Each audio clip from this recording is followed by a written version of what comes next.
in our 69th Independence Anniversary celebration.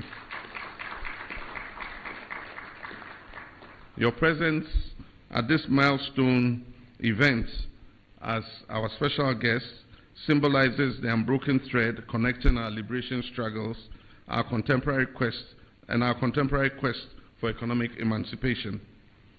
The political independence Ghana secured in 1957 sparked a continental awakening. Today, the next frontier is economic sovereignty, building productive economies, strengthening intra-African and Afro-Caribbean trade, and asserting our rightful place in global governance. Prime Minister, as you continue your visit, I trust that you and your delegation will experience the warmth, hospitality, and enduring spirit of Ghana. May this visit further strengthen not only our diplomatic relations, but also the emotional and ancestral bonds that unite our people. Distinguished guests, may I now invite you to rise and join me in a toast to the good health and continued success of the Honorable Dr. Terence Michael Drew, Prime Minister of the Federation of St. Kitts and Nevis, to the peace, progress, and prosperity of the people of St. Kitts and Nevis, and to the enduring brotherhood, friendship, and cooperation between the Republic of Ghana and the Federation of St. Kitts and Nevis. Cheers. I thank you. God bless you.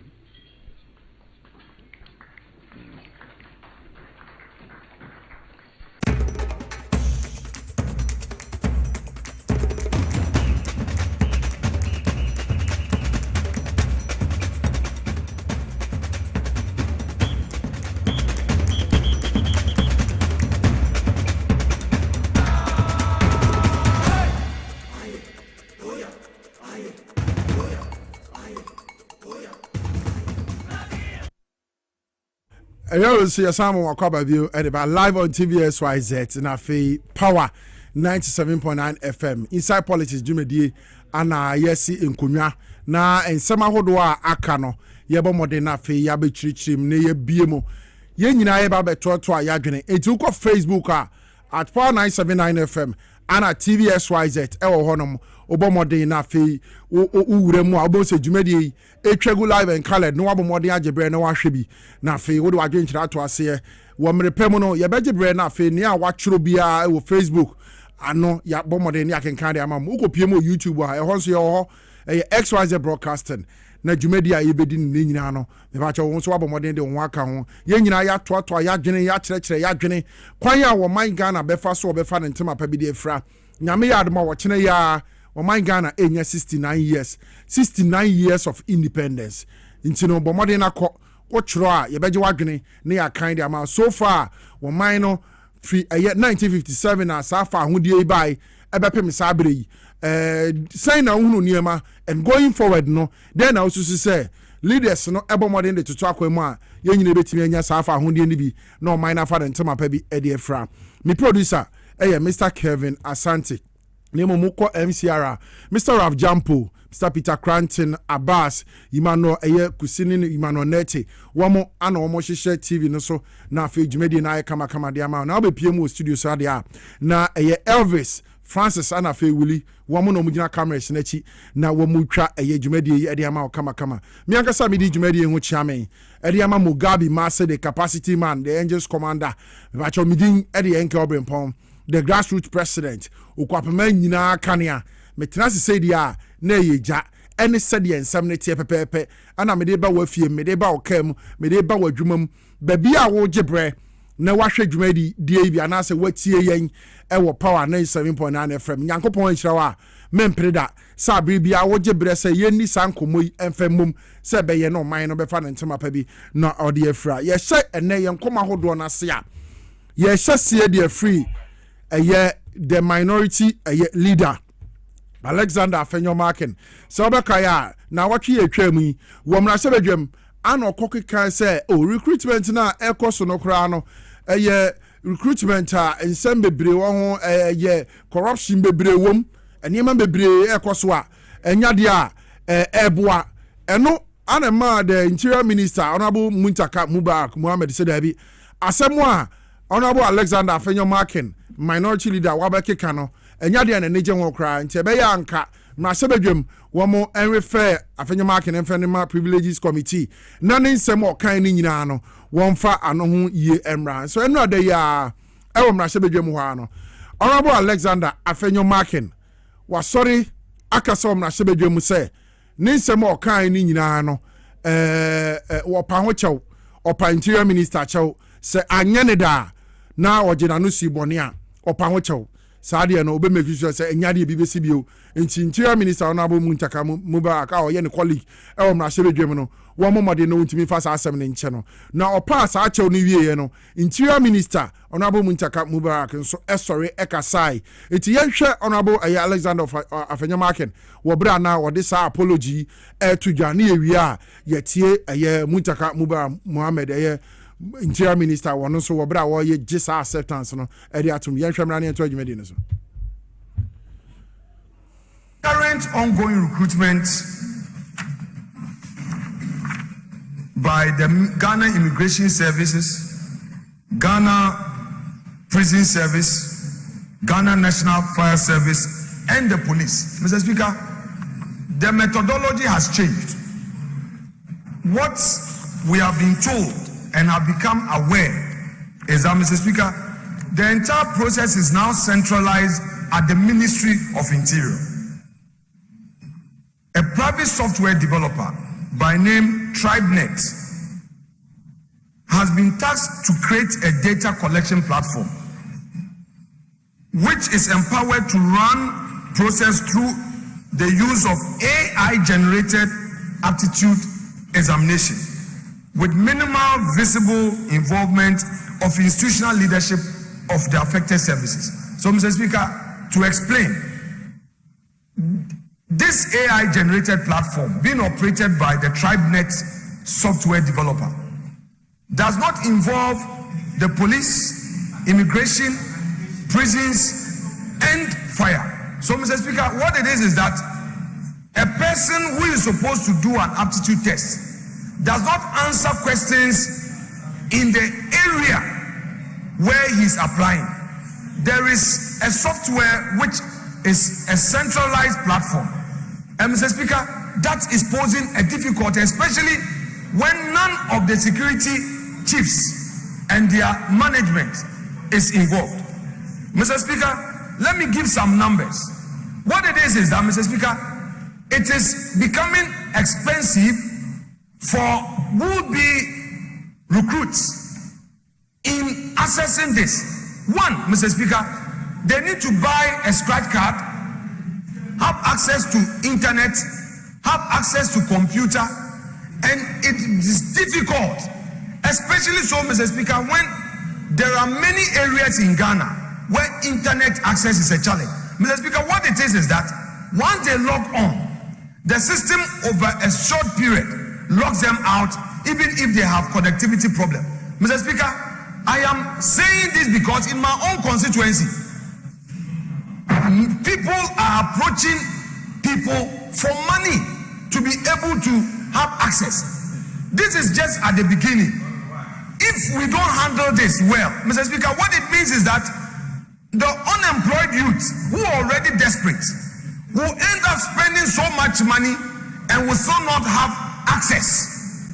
A few moments later. If, Mr. Speaker, the text of my concerns reflected so, it is hereby accordingly withdrawn.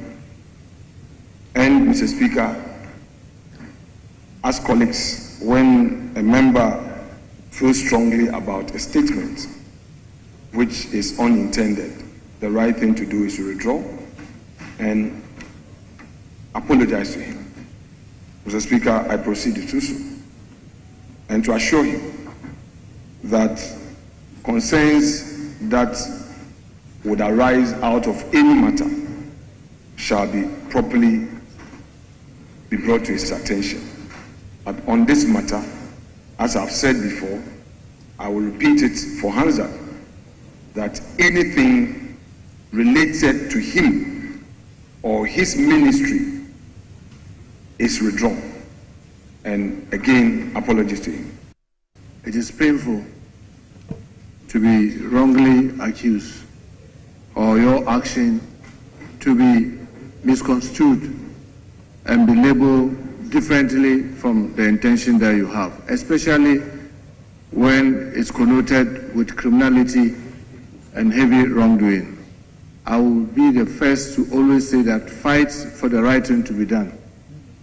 Make sure that wrong things are not done. And let's not do it as though we intend to destroy each other.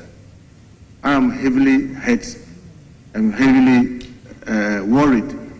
But who am I to say that I'm going to play God and I will not accept it?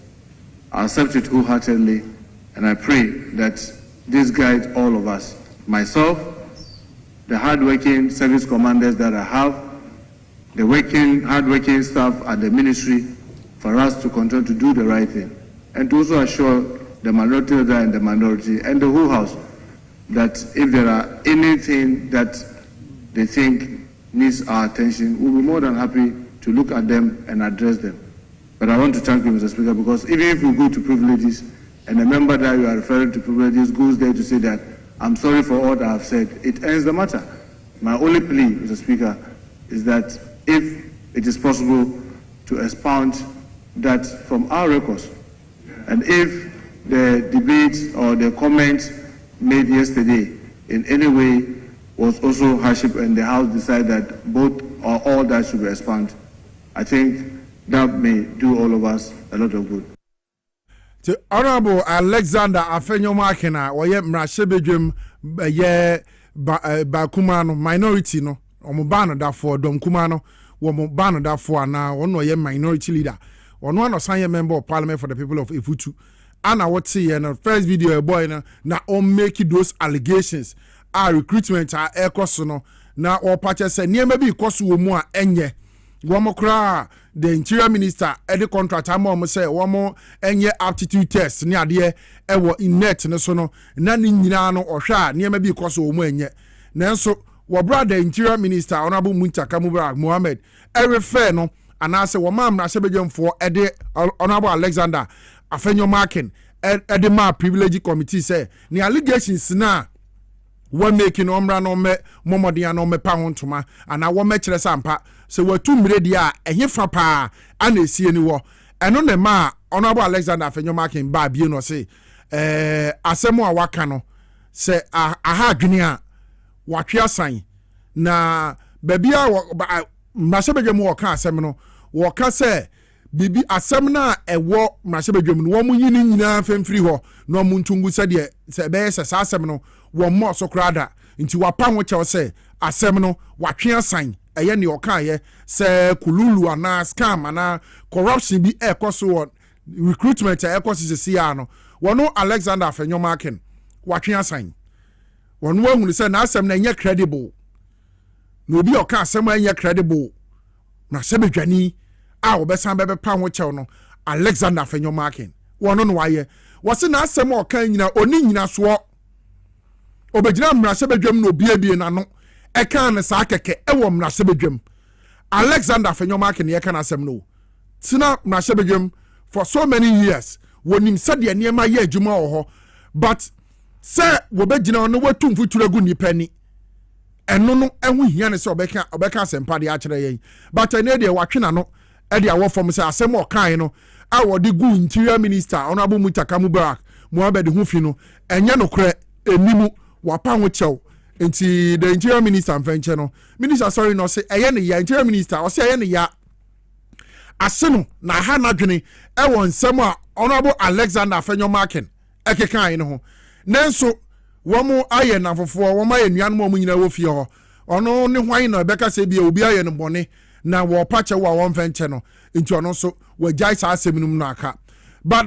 the education minister Honorable Haruna Idrisu wababeka say debi as a minority leader to say Afenyo Markin ni allegations or the betu bia no ni nyina so bia no enya dia na ye enye kura ye hwe wobra na Honorable Haruna Idrisu woka adiafa sa ansemi ho. If you listen to President Mahama at the State of the Nation address, he drives home a fundamental reform he wants to lead. And it's important that at all times we respect other persons and uphold their standing. The minority leader needs to choose his battles. You know, if you've read authorities in parliamentary jurisprudence, the truth must always rest with the minority. So make sure when you are speaking as minority leader, you are certain that you cannot be contradicted. Ghana is a country governed by law.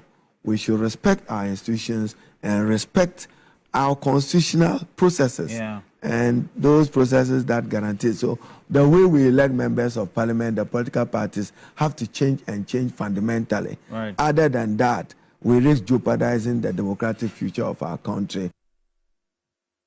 Honorable Haruna Idisu, Anna Watson is the education minister.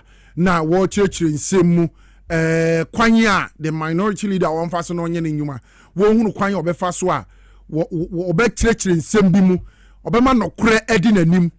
Now, you say, Mnasebe Dremua, Yeshagan and Mren in our ho, a one year jitum, near Stampeso, set Monfranco, Enko Yemra, Enko this edge media win for Magana for a one woman Auko Jina. As a minority leader, you are a leader. Na ayesen yesabi womo ejina bontina niema ekoso amemwo mu na womo nim ho hwe, but they just want to say something na enfema mo political party and I say bibi some scores bi no mo say okay with the way here na nje bone another the way here na nye enti minority leader na asem obeka nyina o say ya akohwie okọ no anu kroma winiba kana oya akohwi. It is not credible. Only evidence be able to substantiate ni sema o kan nyina wo mrahye bedwam wo kan na tra nto se Ghana fo mfa na tra wa pachew awie se sa sema o kan no enya de wo nyina so bia. So honorable education minister honorable Haruna Idisu ewo interview na mu no wo san ekeka eniema bia new reforms bia Sabre NDC aban ediura Ghana education system num yenhwe na mra wo bra na sansem no so wo dey to form. If you listen to President Mahama at the State of the Nation address, he drives home a fundamental reform he wants to lead. If you look at our funding as it is now, for instance, you take Get Fund, 61% is spent on free senior high school, 9% on basic education, and probably less than 25% on tertiary education. Get Fund was established to expand infrastructure for tertiary education. It means that we are weakening its traditional mandate and role to fund higher education. But everywhere in the world, if you want to get your education right, you must invest more in basic education. The president hinted at that in the State of the Nation address. So now government policy will realign investment and allocation of financial resources more in favorable of basic education. The president spoke about, annually, as I sit here as minister, my concern is when they write WASI, how are you going to place the student? Because yes, you launched free senior high school, but the previous administration failed to provide for expanded infrastructure by way of classrooms and by way of lecture theaters, ICT, to accommodate the exponential increase in those numbers.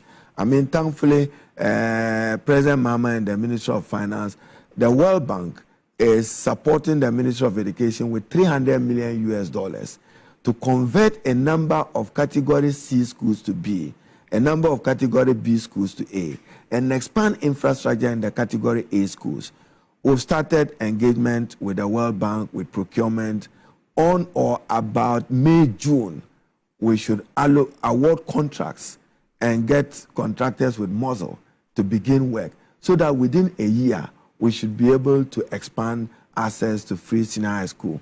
But the novelty, even though that has weakened Get Fund's traditional funding for higher education, is that no student in any free senior high school is struggling to get food to eat, because the president directed that GET fund should absorb 4.2 billion. So even in their formula, which was approved by Parliament last year, an allocation of 4.2 billion have been made to support free senior high school.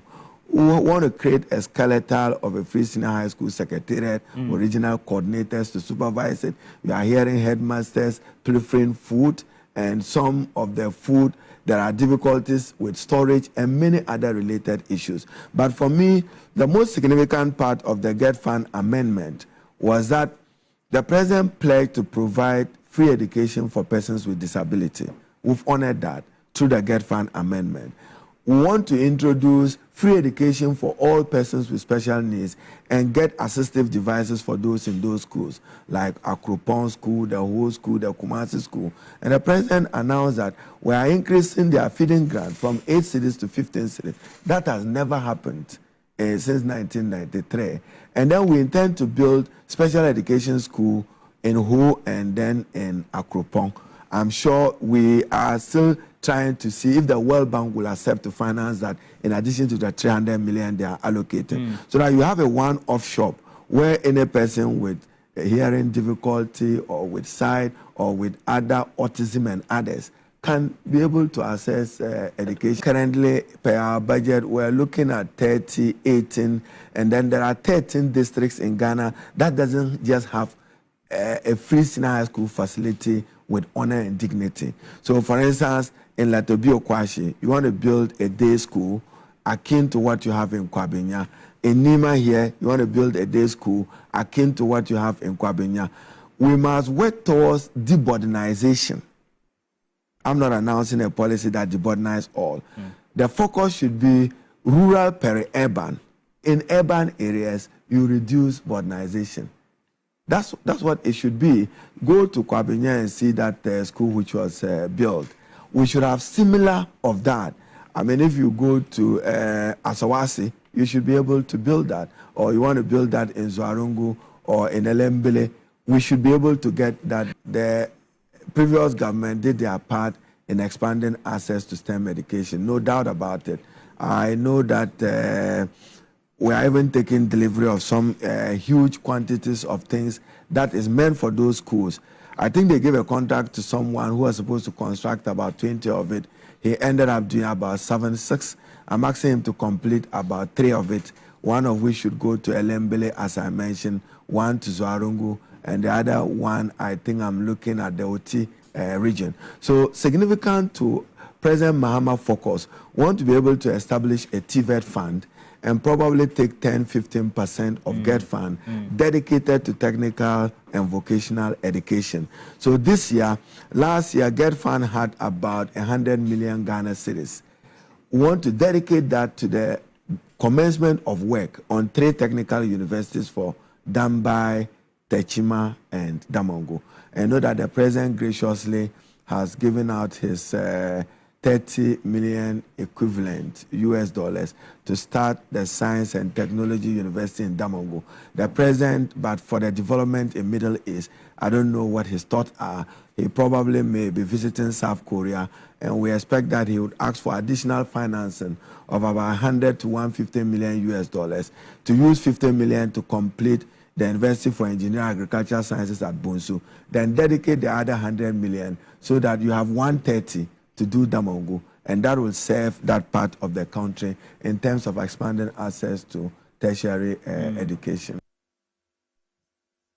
Honorable Haruna Idrisu, Education Minister, na wote ne nka obra na on TV3 for ye isa interview na fe ekwanya His Excellency the President John Dramani Mahama any NDC aben one more fast na fe one ma hye Ghana education system no ye pa universities new ones are one mo be si ukọ Damango Science and Technology University one more baby si wo honom and other schools other reforms are one more this education system of course for the past 8 years so the education system ni yeah this time around so reforms we was no nya din na member ginemu because your education and say and another kwakufado any large Mahmoud Bawumia nya dia meto sebi anase me de komakra be hye ho because so wo hwe kwanya last year SHS for a one kwakotro exams for the first time yes okay ya ma invigilation aye hard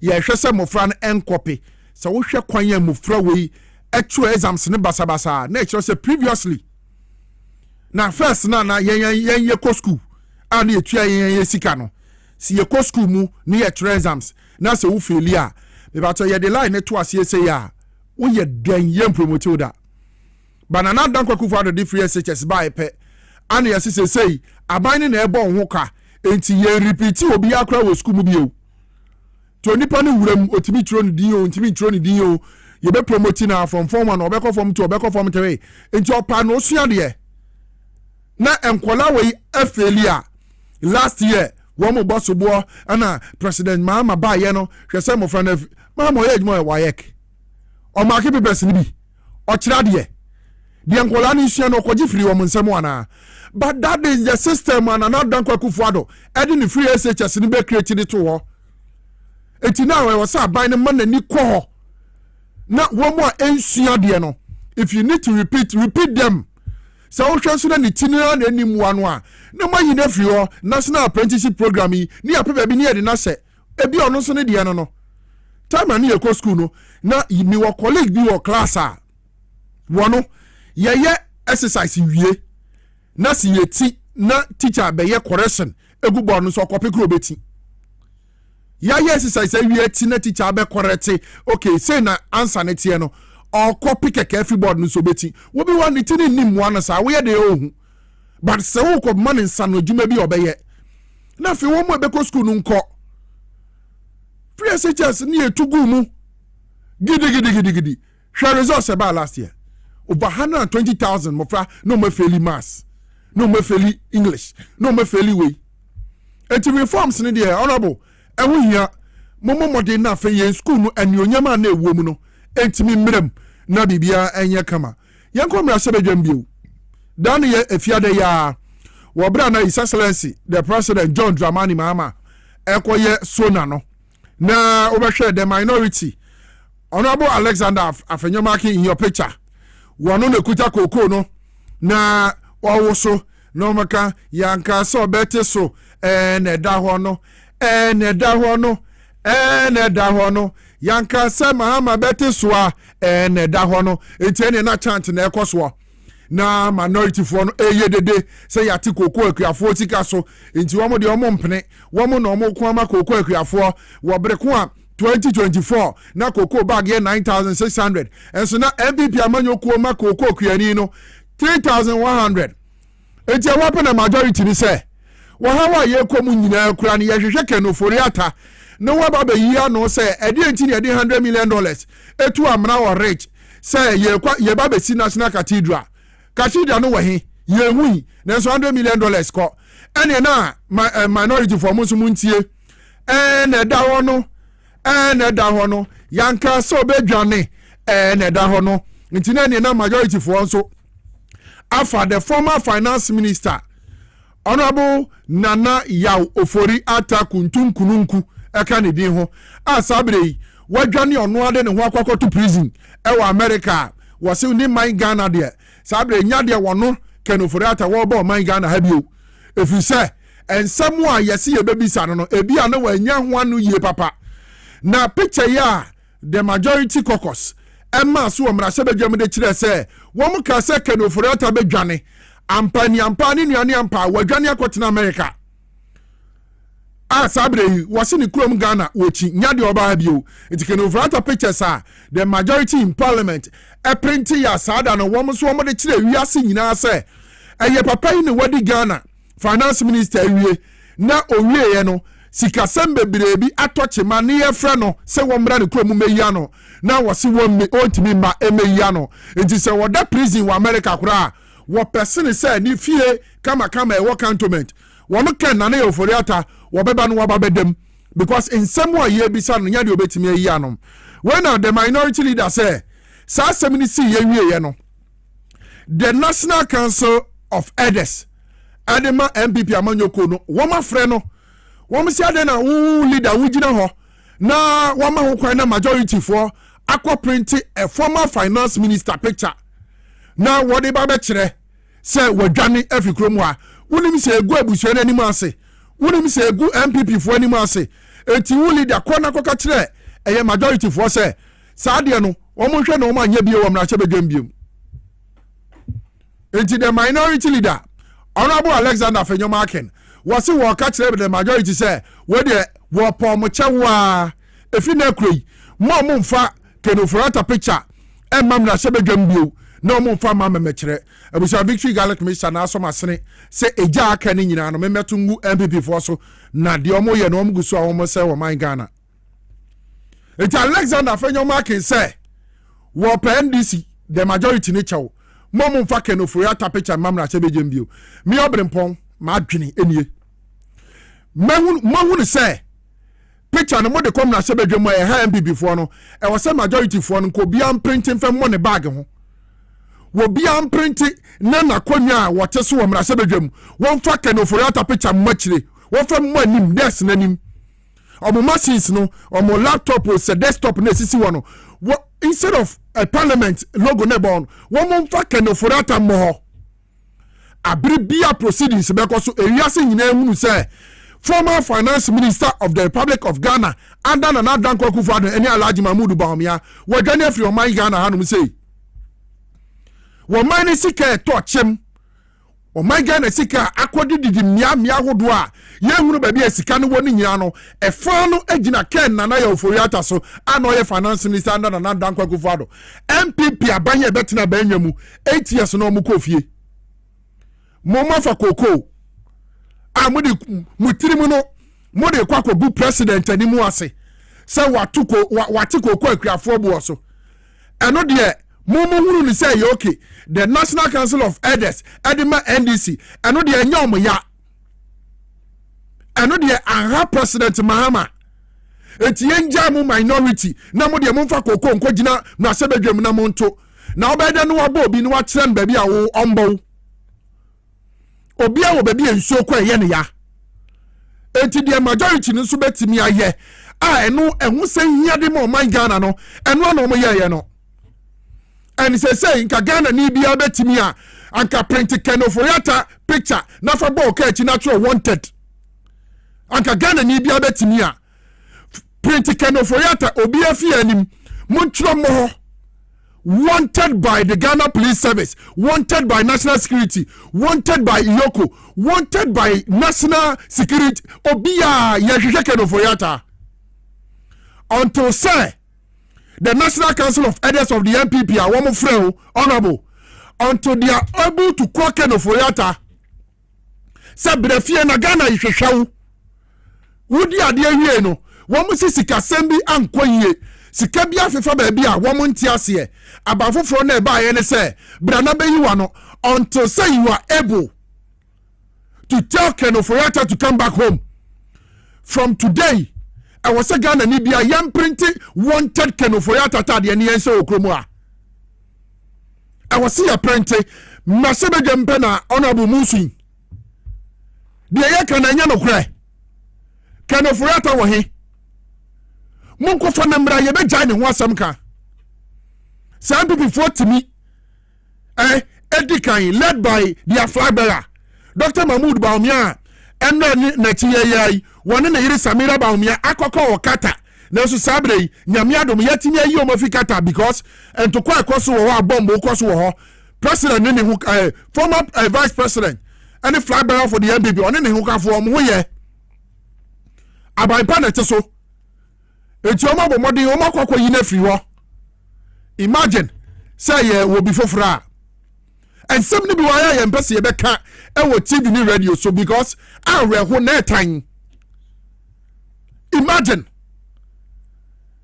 say obi na teso a ana sabre obi wakata ye to bomb ko ho anka obe ha na dwene bo say ye nko yi oni mfiri ho na obi a some be why I am pese ye beka now my minority manya them actually the majority juma womuni e wo mrase bedwam na mo wan etu mu fosa mo mfa koko na mo ncha tuntum na mo nkoko gina mrase bedwam wo bra wiase nyina ehwe His Excellency the President John Dramani Mahama not in the State of the Nation address eto why etu mu fo majority are stopping mo almost stopping mu amu jaye enei ensuo na ababe wuram ho awuram to etimu de mu su se yegu kenoforata ni mase wonim krofo kenoforata go mani mase okromu a wobra woje mrewa ene nkokora sika di ye the former chief justice Sofia Kufu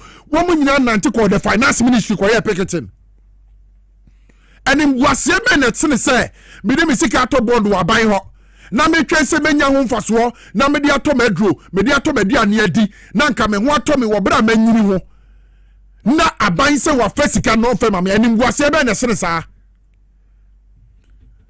kano forata de oye na nya nimguase nko na ko se Ghana for wiye ye won pedifo ma hwere o nkwa ye wo mo agina TV so kasai wo mo agina radio so e kasai e fa wo hawa na o mu kom ho animguase be na sere de kano forata ye no me say e fi na ko taxi drivers trotro drivers Uber drivers mum print kano forata picture fa mo ka sachi wanted by Ghana police, wanted by the Ghana government.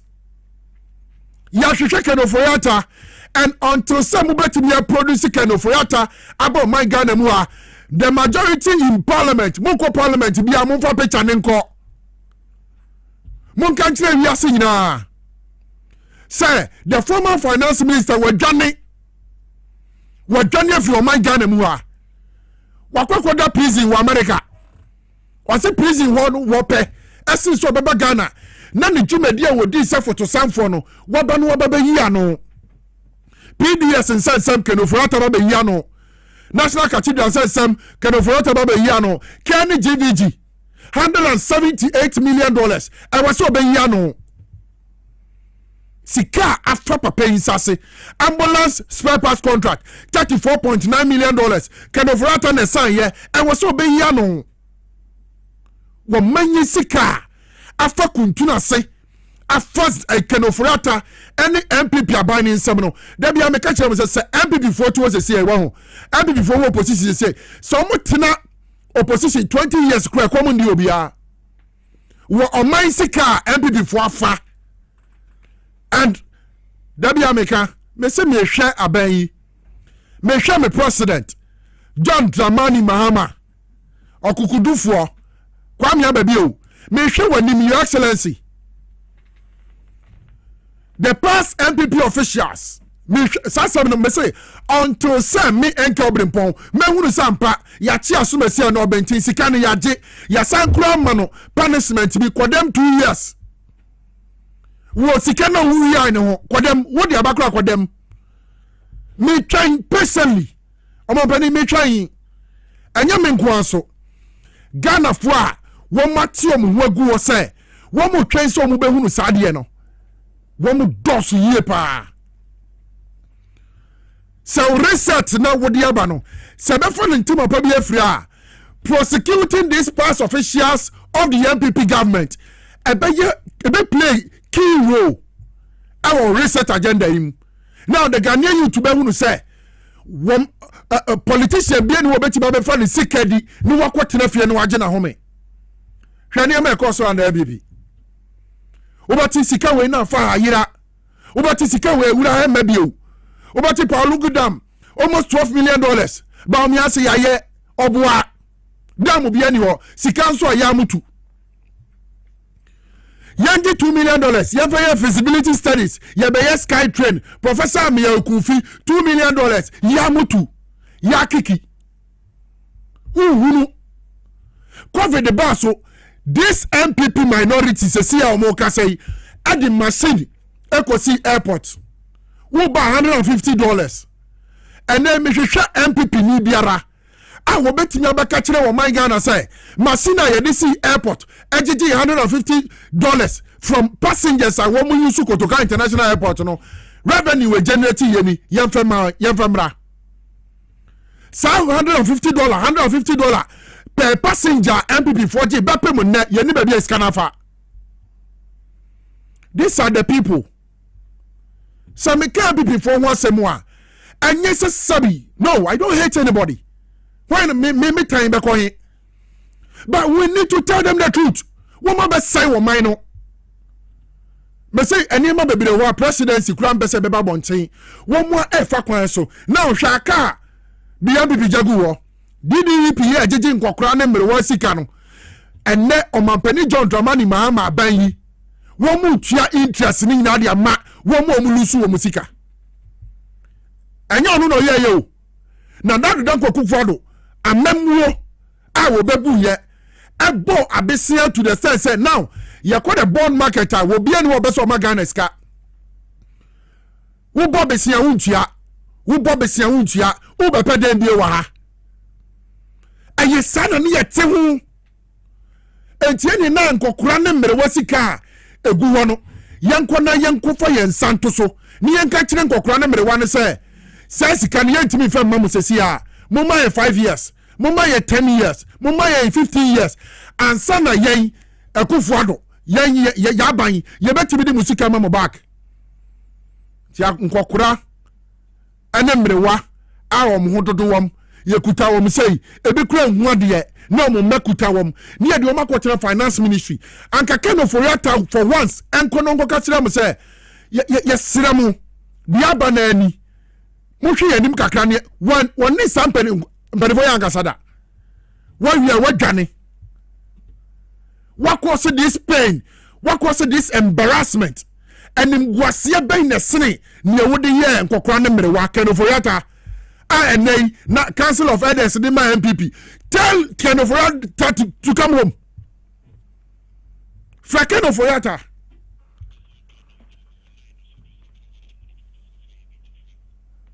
what you say Kenofoya wano nye kwose pen adi ma mrewa ene nkokrafo no wano kura no mo se yade ne picture kira ye gu nanimu ase na o mo ahwere o mo nkwa na Dr. Michael Ejekumo Mikado Papa ibesuye Moma ni sika kakra bimpo MPP said that Hini pe huye and na yedi Kenofoya enam no so masa wo highway eba here yedi ne picture kire say wadwane a you feel embarrassed Nabu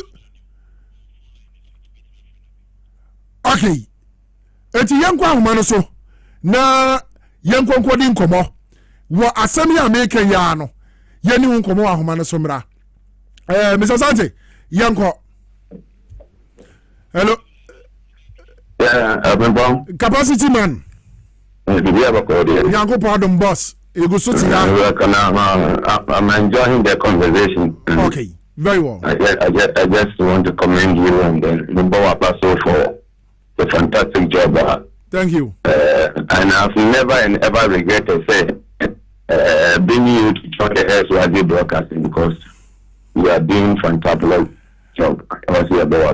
Thank you, boss. In the first place, let me put this one straight away. My problem with NDC, if Felix is listening to us at the presidency, link up with at the NDC media guys and start setting agenda. I'm telling you, every different will be out. Obrempong, will be in a position way back.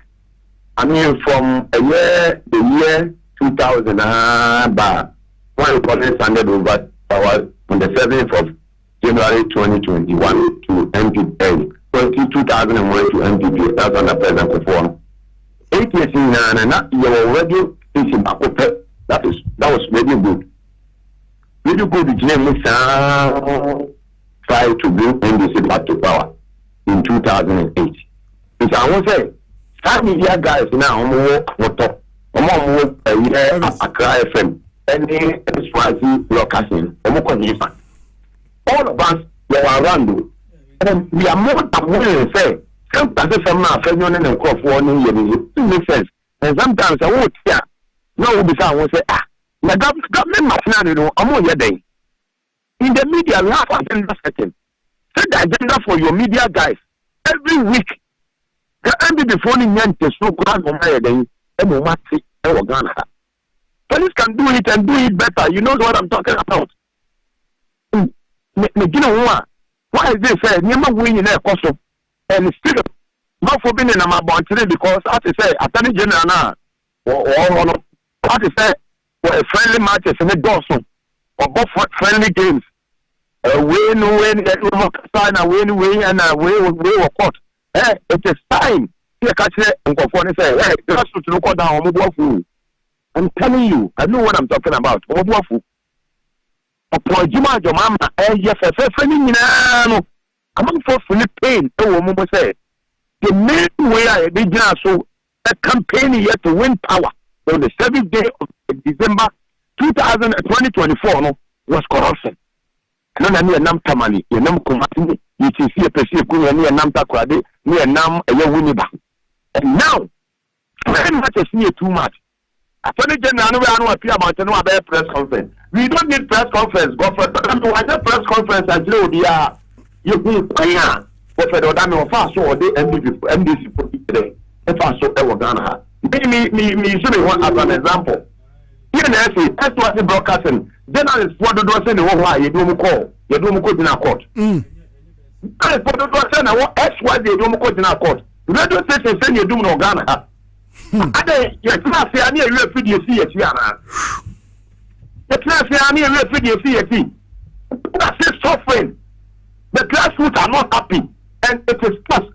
I'm taking it upon myself and my team. Say,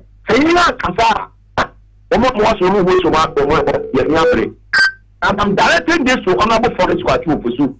One city up. No, media guys are more committed. Say about one about that's what it is. Just link up with them. Get radio good. Get a photo. Get a car from the last of Bobby and myself. Mukabi. I need PSM. Woman, my winning to say that champion and discourse. When you move on like soldiers. Sure. No media house. I'm saying it. No media house can compare themselves. You know, money at the heading and you pay. Debbie. But and then you. And then you. Oh, fire. It was here. But the NDC, I know. Say, you must say. If we are moving, we are moving. Moving as soldiers. And you're not the good. Okay. Yes. What in America? What did the whole country say? That's much low. Most never be able to eat on the cake. Remember, son of arrest, interpreting and the good one. That's the Kasami Philippine because of Nipabia meaning you go to look as a honorable civil opinion. You. And then the political career to say, Penny to force in not and yet Japania can they come up a no person at a point. The second minister at that time was even called to the court to answer some questions, but no one at the force and deputy minister now he was not supposed to be answer this on the sea, but directly also directly be there to the second minister. I want to say at the force and all because he was very influential. What are we doing today? Obrempong, what are we doing? It's not 3 years old. He said your mama will need 3 years old. Or 2 and a half years and 2 months. We are in March. Don't forget. We are not in February anymore. We are in March. Yes.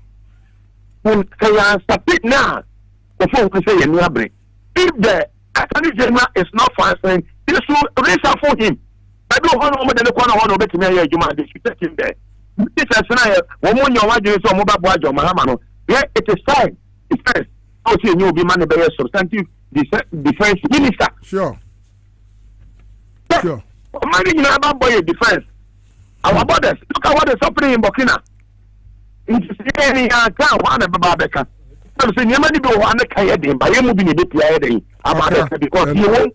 And you was sending bar, it become it. And me, you'll be another SYZ broadcasting. You know, say, you have a bad way, and you be watching any anything. Last time, it's different. They have a press conference. It's a press conference. Moka cover, near cover. It's now, very good forward, Mumla, near cover. I want to forward, a class and forward. That will be Mugabi, near cover, after. No action. Not 3 years, not 3 years now. You know, Piana, you didn't know so. You know, sometimes, if you magic or be more, a cabinet, woman in a campaign platform, so what they go through Makobi. Some of us we beat to jail because of because of NDC. True. And so they want those people when they talk like I say the BSC and Nasana at the you know, and some of us, you know, they are going to say, Japamunya de Muda, a view and the power and the middle. You better kind of credit the grassroots. Sabe Pepe.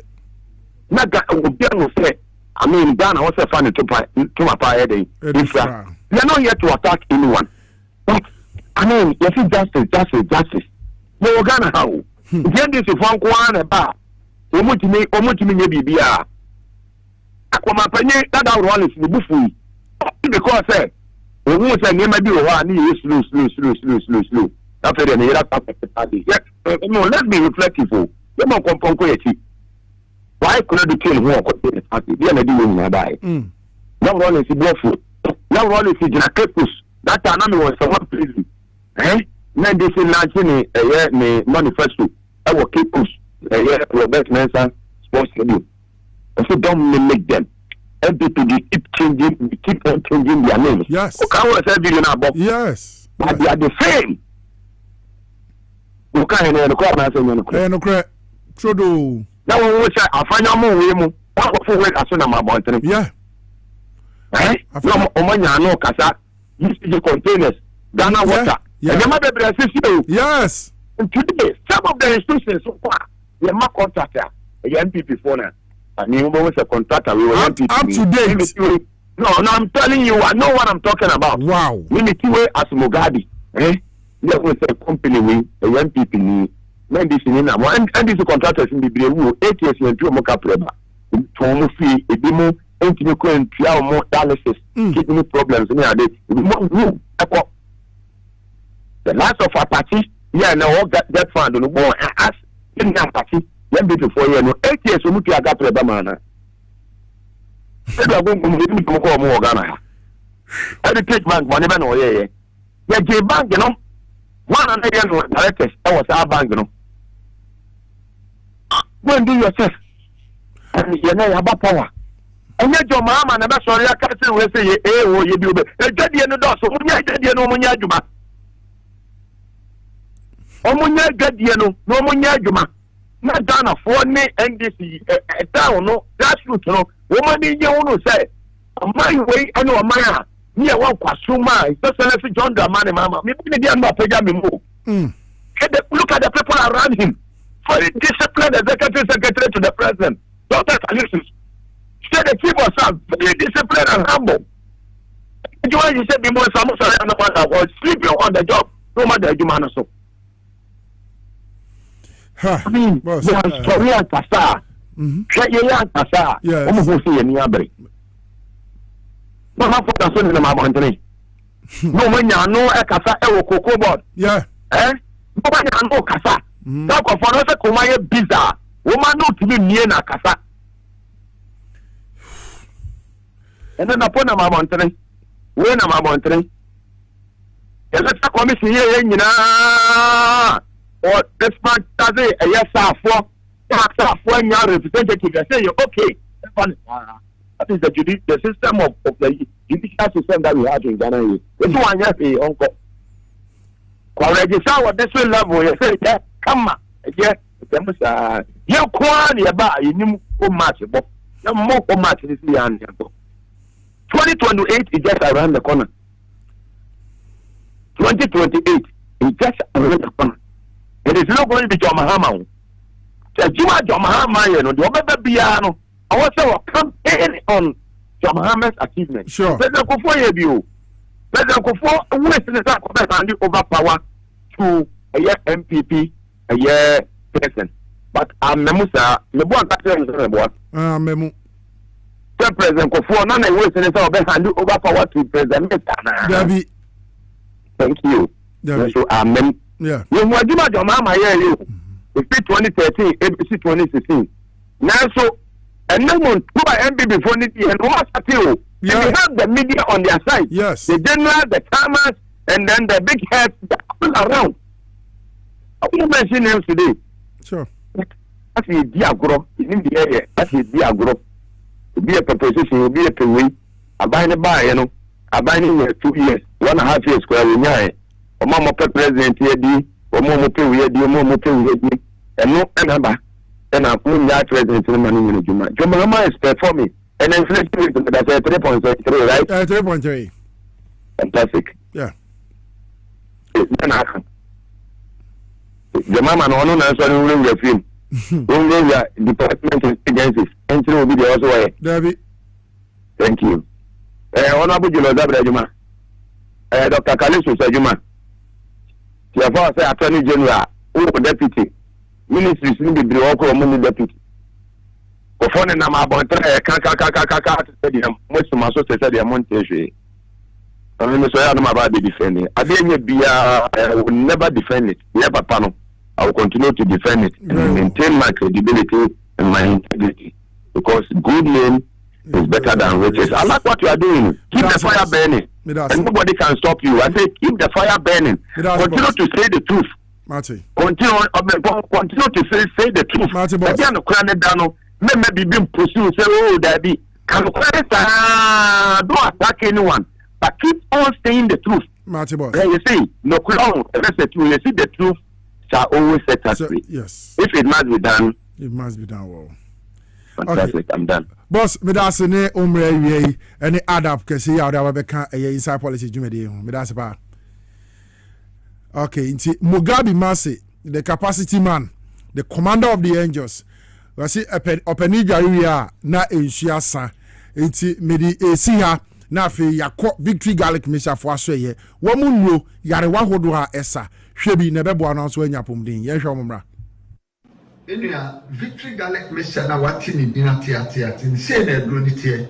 Na no kwasem ne se edro we adwuma ye titiri pa ne se ebeboa anane na ne srade ewo ni pe biani muntin ama ohun atọ kura ye dika obabi wo ho a okonfikyire a ema edro ewo hia ye victory garlic mixture ebi kura ho be kwa ewie wo ansa na ba eye victory e na wo hia wunya victory no ma na usumi biara ubenya ofikyire akwa empa ho kura eno de akira obi wo ho a ne ti ne tedwa no obi wo ho ye adwuma kakra bia no abre na na kuma bɔ ne periperi ni nyina ye mogya entimi mfa akoma no mu kwa adwene mu eno ne kofa saa de ne ba odofo mesrew so wo na wonsam ta adwo ebi a wonsa no sei ana wonam ro mu na esi fom no kura ebio ana ayatufo se de edi fom ato mpagoa mu a eya victory na me kan fama wo unum victory asa no ma ye bobɔ so nyina no ebegai de oto ho anadwo a wontini na wonya victory emframa nyankopon de ama ye se ye humi wo de wo humi a na wo tie so o bra eya victory ene betimi aboa wo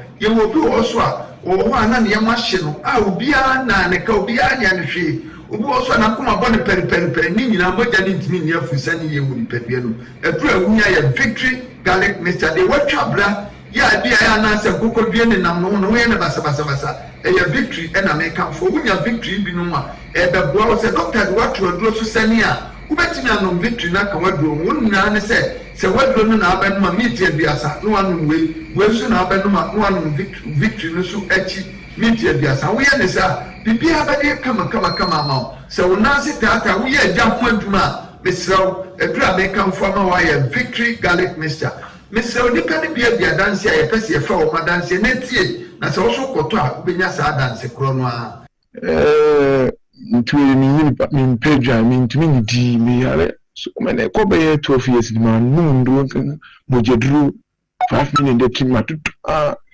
ana se na meti TV ntumi na me hwe ne mu se moton drobi esi victory herba victory garlic mixture ni mpedru sa ba modru no asa modru no eye papa ntumi ni di o mi din sa no ni di afi no me se di ya na afi insana afi no ntumi di bi afi mi di ma edubone sa wi semi eno so no ntumi di eno so be mu sa afi de eno so be di no ntumi di bi afi hu de me no na ti edu no kan o TV so a nyam kutu bu no no edu anopa eni ewiani enwure no wande no si afi nyampara mi no bibia ntumi di mu si afi na to ta ko ya black masa modro mu die edoni ye na me shira mo ajime pa me problem ye menstrual pains nda ne kakra mo so me nya me menses no boso mo ma me bre pa me brankasa me timi to tondro no me se man ti se yesi ye bidro ha na makoto be bia me we me timi fa ka ekọ obi kru so ekoto bidro me timi no bi tese na victory ni in fact I don't know me die we mu die me ko tobi me ti advert no TV so sada na me sorry anwunwe na me ko toye na dana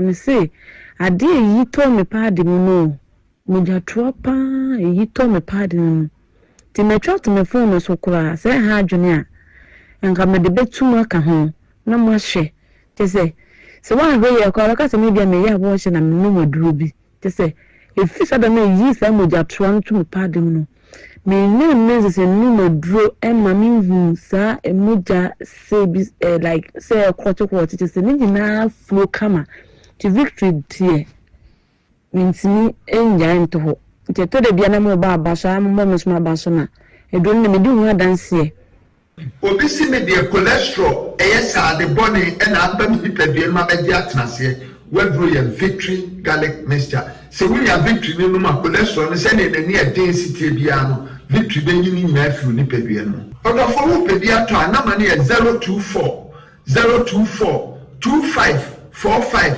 633 024 2545 633 and 020 129 3280 020 129 3280 a victory mkunimdie ne ade bramo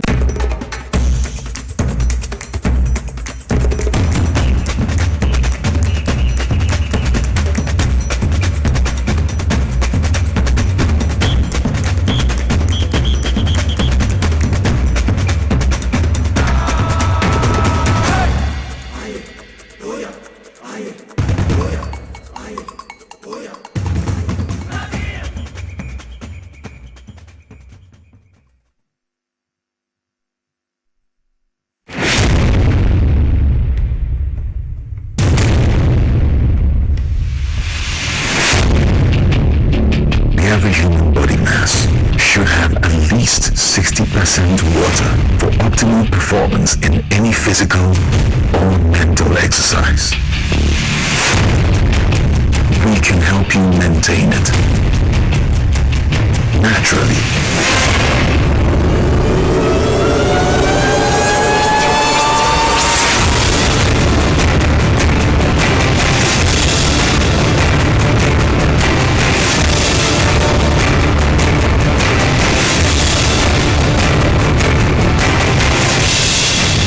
Natural mineral water. Simply natural. For bulk purchase, call 0596-273-546 or 0596-273-547. This advert is FDA approved. Hi. Now let me tell you about Safari Valley Eco Resort, the first of its kind in West Africa. Upon your arrival, you are introduced to a butler who plans your itinerary. We were surrounded by wildlife from the moment we entered the eco park. So many activities, all in the same premise. Visit the gym or the stables, they have it all. At my break, I'm able to practice my putting. We also went fishing on a man-made canal. Our tour guides taught us so much about the wildlife and how to interact with them. They used only electric vehicles here. This creates a serene environment. I'm told it's over 1,000 acres. My cabin here sits on 2 acres with a large terrace space overlooking my private swimming pool. Now this is royalty. They have their own farms, thousands of fruit trees. I can also have my lunch here at the waterfall. Quite a beautiful place you have visited. Visit Safari Valley Eco Resort in Ghana, bringing you closer to nature.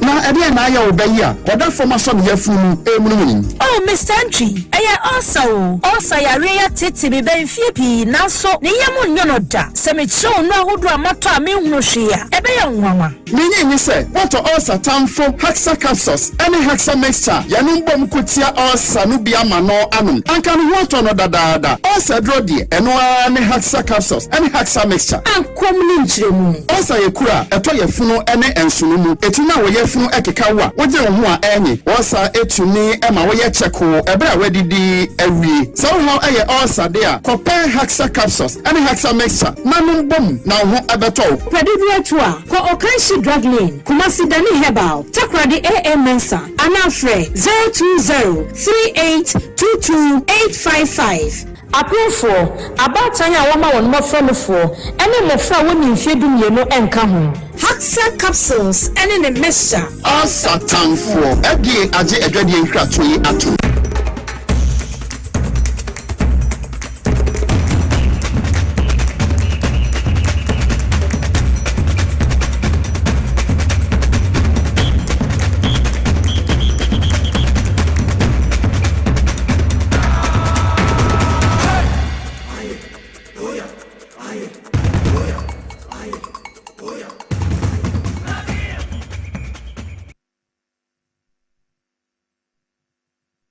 We are also live on Power 97.9 FM. We are also live on Facebook at Power 979 FM and at TVSYZ. Name of PM YouTube, XYZ Broadcasting, Inside Politics, Jumedi and Numesi, yes, in Konya, nothing, Sama Hodu, Tregu, my Ghana, Muanano. Yadia Moon Chilemoon said, yes, and betting me a boa on so say, I bring it don't be announced. What a choir or minor. Faso afan ntema pabidi efra ana kwanya abanyi faso na wachechire wo man Ghana se de beye na menu mienu nya ebetimi anya ho faso midi de enke Obrempong ena meti akonya kase mu edema Mugabe Masi the capacity man commander of the angels and what decide to me we ama me se memra na me medina na name na fe mensum wo man Ghana se de da ne da nyina no wono so fa saa kwan papa yi so na wode esom tifisa be nkopem sa 6 pm bebo kai na hye nso yanu na edi sa djumedi abum ti obejebre na yakoso edi djumedi edi abum mamenka se Safari Valley eye biaya eho afa yie pa na eho ye nika se wo hwe serene environment a wo mo wa se wo koye wedding wo koye yie wo koye party mo ko conference se juma se mo ko in groups me ba to nyina no mo betimi anya akwanya na modi sa djumedi na wo Safari Valley eye eco resort I know what e wo kogu apem ene edu kroma krapem empatem ho a okwapemai wa unim weda ekuta deda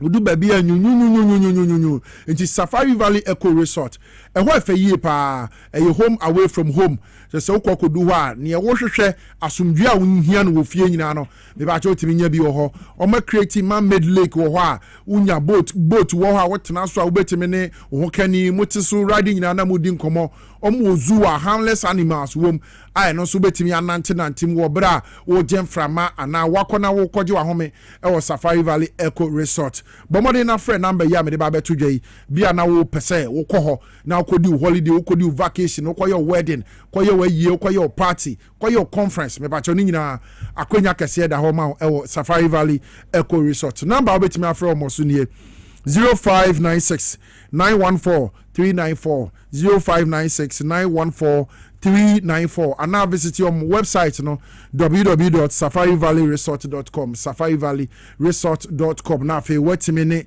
Safari Valley Eco Resort for Edin Kita ho na de wo pese wo mom wanye ma obi ano wo mate won kan na fe wo ma ye de amam yenko hack care for homra wo mo ana de Haxa mesa ne capsule saba e ba no se yare osa nko na etete wabraba unya se do imienu na kabom na wono mo a ebetimi aboa oyi pa doc akwaba okay atu bibia bokode na me adom Haxa mugu so bodwuma oh yeah bodwuma enke ya bodwuma debi ameka se osa yare na ya yie pa se kuro 2 wabonten a obetimi de dru aka sokra na aya na etesen how much more se bekwa koda wo yem a wontimi fedro ntare so Ghana for you ready wo mutie wo mo hwew kwambe na omo mfa so mo nsa betimi aka Haxa na aboom etu omo osa yare amom enke mira wase na ma ansa na me kasa na me pacho menem hu capacity man spirit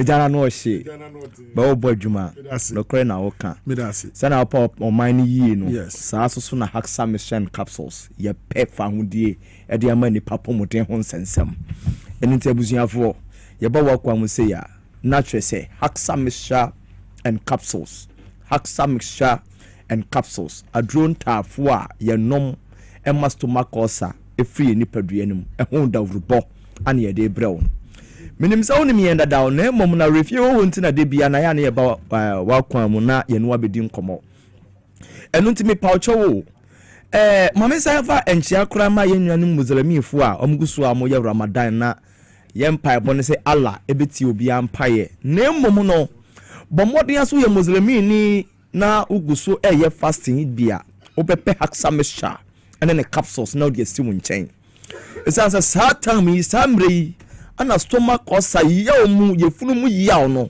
ano ebeye din kase esansa mra wo chen wo yam kwom no saa time no stomach acid no release ba ni paduanim no wanya duani bia wo ni paduanim yefunu nim ama meguso anyam no a eba ne saa na enya direct access to the stomach lining meche wo yefunu nkataso no obom se edikuro ede ababa betum enu ntime pa cho pe Haxa mixture ne capsules no bi efasi wunchen anopa ensuo no eye ne ti na ewoso no num mienu obanum abomode an ewoso no ma mewai num mienu wanu ma wie no 30 minutes time na afre ne capsules na ye topa ye no wo the ordinary water pure water ye wo fie ya bi no wo the anum enu so mienu ewia de esai fasting ntime pa cho me enum bi esansa dro na no odene onom na aduane ni wuyem a eno so no ekofa asem foforo e de brew en inti fasting inti Ramadan inti na wia menom Haxa mixture capsules na mom ade sa na eno so no wasan anom mienu sane awoye na nopa na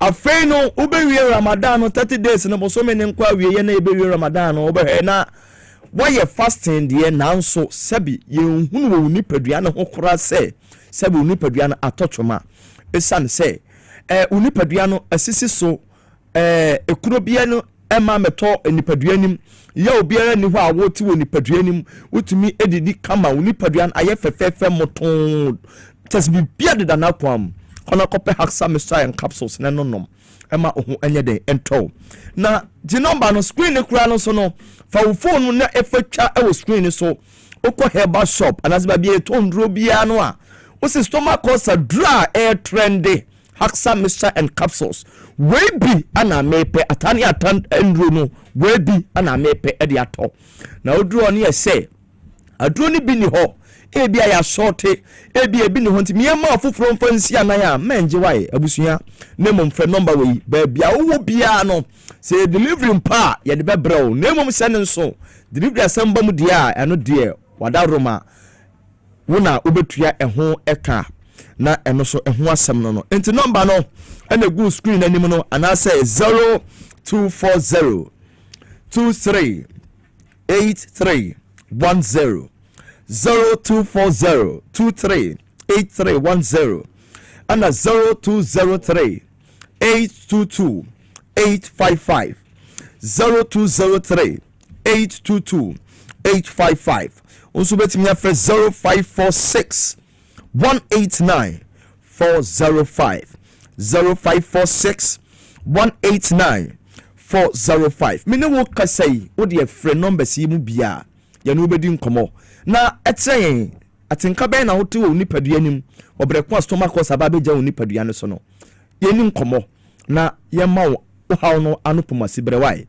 me pa wo eden ni stomach ulcer se na de bia ye kire mu no ulcer eyekuro na aya na ba bia to wo nipadua nim no na doctor to din e de amaw eninti e bia ko hospital doctors wonya peptic ulcer na the person chire nyina ne say eye ulcer kuro no ba kwato nsoro nkoto anim ana ba ko so ato wo yefuru nim ba bia odidi ekogu no e bia wante peptic ulcer na mo what gastric ulcer na gastritis aya na sane nsuodi na ede pa na nso ebi eba oni padua nim a ye ne kase na ba beso ye no e bia what gastric ulcer na gastritis na chese kuro no antom nsoro nim na emom no eto yam ba bia odidi a de ne kogu no ho ane kuro na ba bato Even so, one take gastritis, one take a gastric ulcer, name what esophageal ulcer.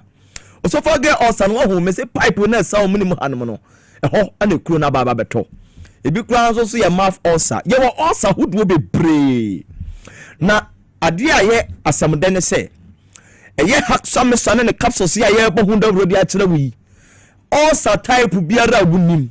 And yes, a quack peptic ulcer, na a jar, a ye esophageal ulcer. And yes, a quack gastritis, and a jar, a ye peptic ones, and another duodenal ulcer.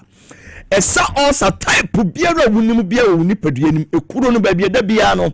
A sa na a fina, a saviano.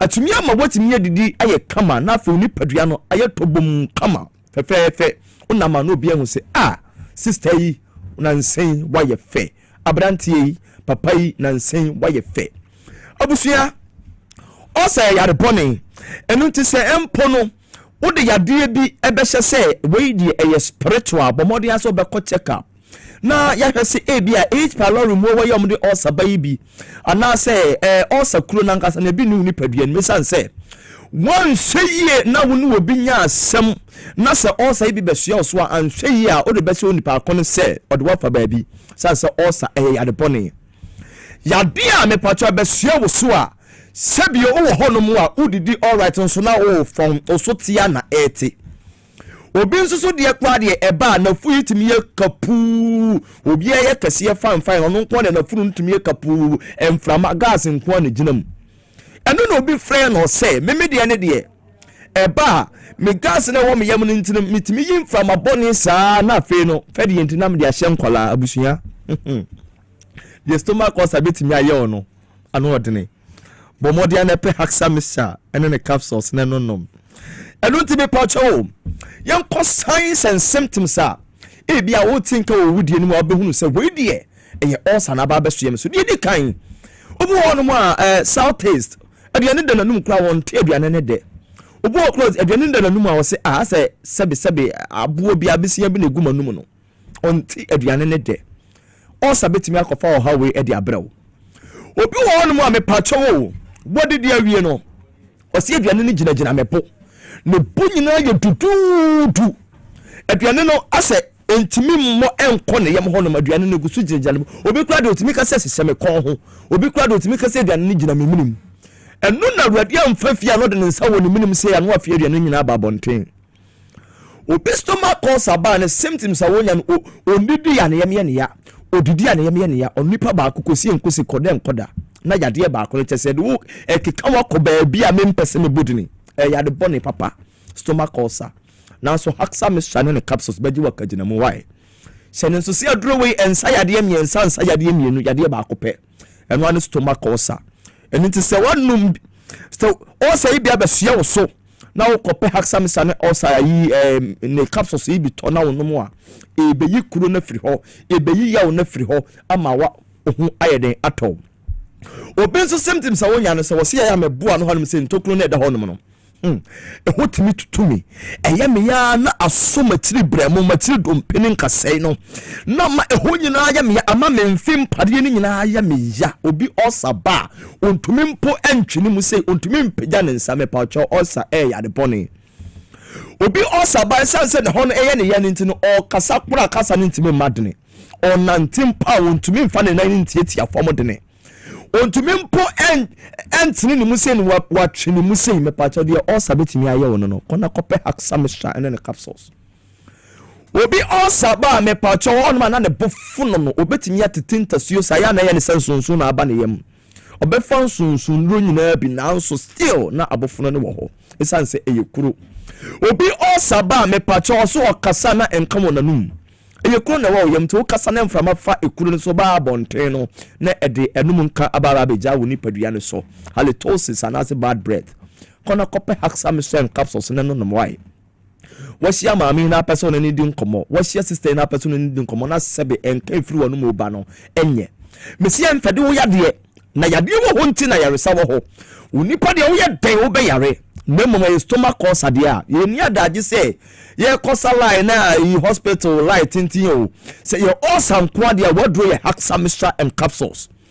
mesi adro ya dance ye wo ho enya dance ketua onso kotobi na nom ne di adanse ni bi ede na wo tinka ewo unipadua no efa stomach ulcer obu ho aduane nya to ne yema no afia aduane nyina ba bonten obefe no obehe na moja wom obu obeja ne nan no na moja wom eba ne sa na mepacho internal bleeding na sase osa kuro na wo yem no mepacho sebe ede moja no ama moja efiri ho eba bonten eno na obehe wo na ma bonten se ye wani so timi twaw na wani so nyina ye otum won so adie mu na wo ya tiato uti hokra na obesore kra de ne na chese no de aya asem bi krampo no kona kope haksam sano ne capsules na no nomwai atinka ben na woti wo ni padua nim atinka ben ana woti e wo ni padua nim obitimi belche kesi say ya obi jana nche kro tinka say sister yi brother yi chese o belche eya nim guase e kona kope haksam sano ne capsules mesi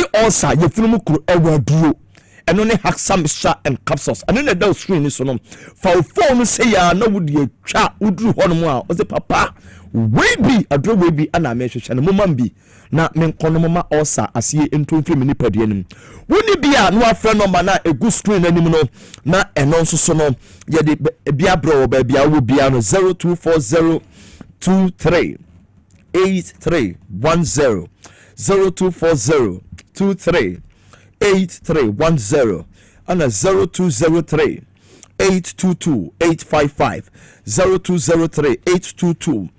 0203-822-855 uwo me pacho eye kaswa koke class pharmacy ubenya bi ayeden ato uwo kansi drugling yanko repass tinated hallows emifa and benis yebenya haxamisano no capsules ibi na yato nko Isaac drugstore afei kumasi yanko PFA Danny Helba ana Colina Fred Mens Misty and Arms takwadi se Charles obuase ye smart Helba waye mumuni awa tamale me pacho betimi yakọ fakuju Helba na de wo pepia no se ne duduo mu se ne ba kumu okọ ba bia mabobo so na se pharmaceutical shop Helba shop bia obenya bi na wato ofre number no so ba bia wo bia no ye be direct na won so no akọ pebi ayeden ato haksamisane ne capsules aya duru asane nso se eye ntafo nti ye mpa mu ba kunkonya ba kuntu wo kono wa kwa akọtọ a wo tonsuo no now de eye ne topa ye ne capsules no e de aka ho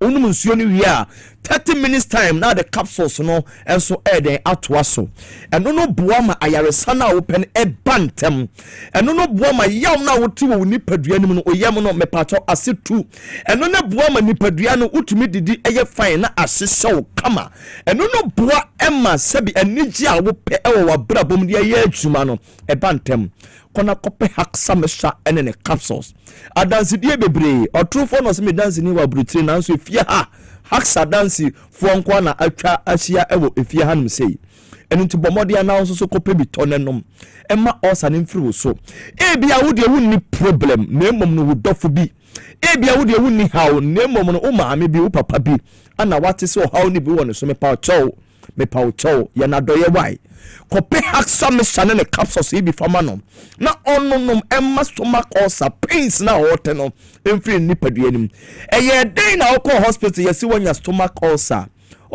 ekwan afaso ba na eye ahodo bebre me pacho causes any factors causes no eye mowa from H pylori mowa no yenya mu free eye nioma ya na ye contaminated aduane a wudi sabio wo se aduane enyinya pa na nso sabio ahotire ti o se agise medi anya sa menyi de medi anka be ya ma o se obejai di no wam nya wapomodene senense ubedi abaka kofa yade e de abro sanse emmo de stomach ulcer by se nuane bibimu saa no enum na omote ensio na ensiwo na sabio wan hata so na emmo wanyina timi abegina so a wasande akose fridge mu se wo pede a chele na wonom no ni nyina no eho emmo no timi kwakotenam uko washroom me pacho e wasa wo horo wonsa with running water ne semna na wonsa ye clean ansa na ode ato adwani no want me anya ne sa na bomode ne hunu ne se e mo e bia nya kwan abo e de awra woni padua nim me pacho wo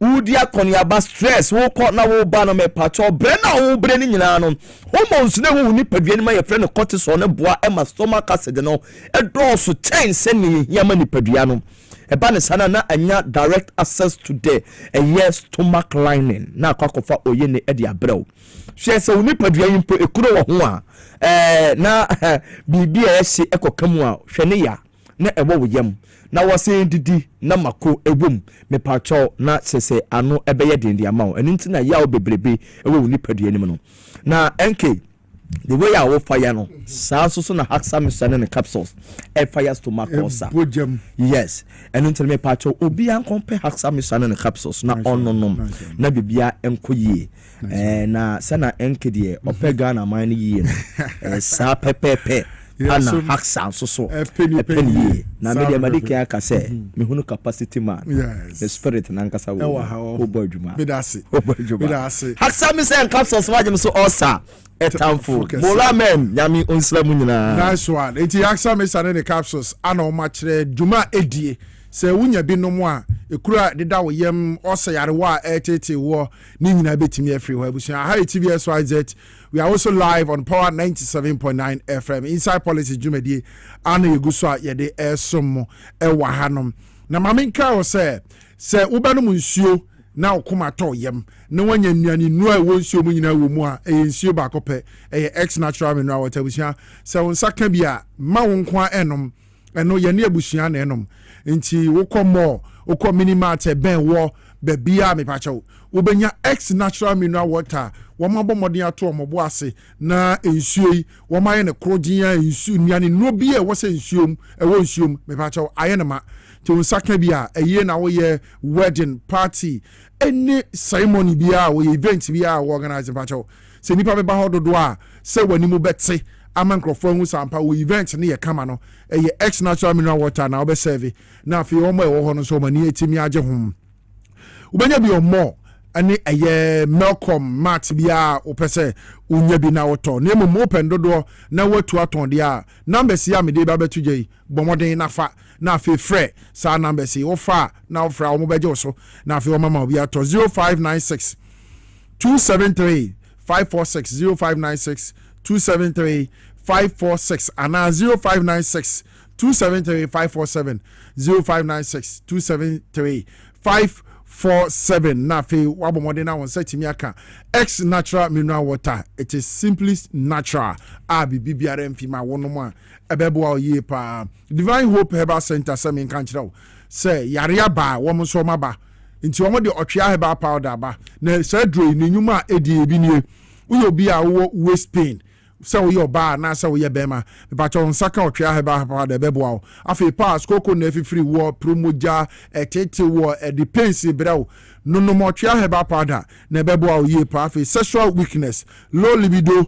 and a stroke or sudden menstrual disorder yarewa mabobo so nyina otwea heba powder on saka bi na se wono mo a ebetimi aboa ye pa simple sachet ne ba ko no watia no wo de agu warm water na afi wo so ni nyina de abom wo su bom an wo hwie ni nyina at once e de agu anum na wanom na afi dwumadie ana yare a ehinta wo nipadua nyina no akona akwakosa yare kai na hye ne so sa no pa awia wo anwumire ahomache abribia utimi nom otwea heba powder wo bra wadidi awie na afi atimi aboa wo obenya bi Gapsin Pharmacy Kofodia cap heba de wusunyane House of Drugs wa Shaman Boachi ansa ewo Cape Coast afi na Boachi heba wo tema ana eye PK Gombila enso ewo Tamale na won setimi aka otwea heba powder ne bi na won so wanom na tu yare ase e de amawo ebi ana open no dodo atu na won so wakwakoton free numbers yi on beje so 0591 565 557 0591 565 557 and 0550 639 037 0550 639 037 na fe on setimi aka otwea heba pada na aboa otwea heba pada o se ojane hye wa obeba we say ye to inside politics jumedi no di amawo e wa hanom penifo anne ye ni umba bedi nkomo wo ma ba betina se nemum ye beda no ye ho aba ye nya akoba pe nkomo aka nyina ye de somu e wo fidie mu twen men ko ba bia ba sia.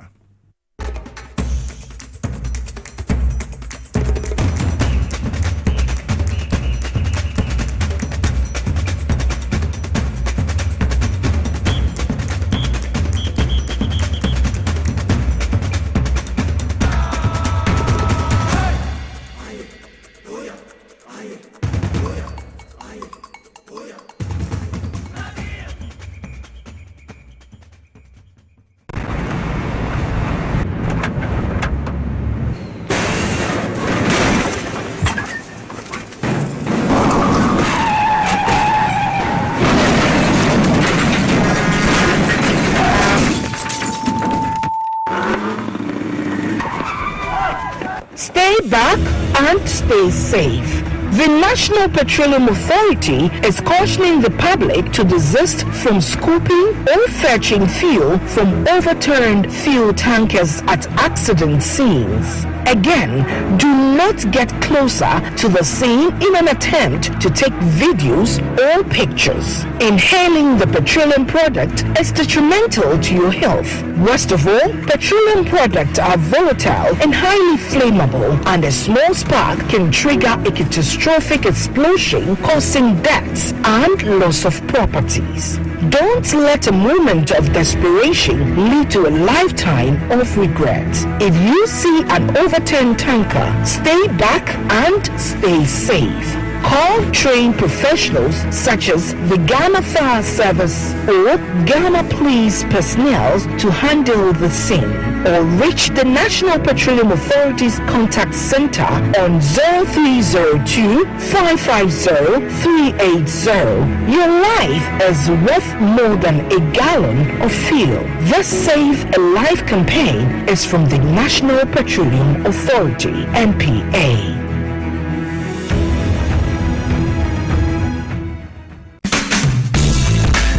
The serene environment fits into the goal of the school, which is simply to provide excellent educational foundation for your world's development before they commence primary education. At first glance, clearly you will see why the school is called Hebron Hills International School, as the building stands tall overlooking town.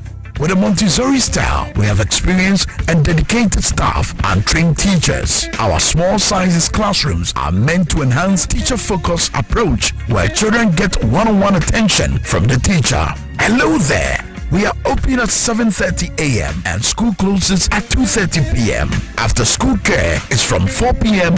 to 6 p.m., while early drop-off can be arranged at 6 a.m. Hebron Hills International School is located at Midye off the N7 Road. Locate us with GP postcode GW0688 Ga West and GPS code 06884870. You can contact the school and make further inquiries on 050-876-2375 or call the office directly on 0302-918768. Email us at hebronhills.school@gmail.com. Hebron Hills International School. Excel and shine.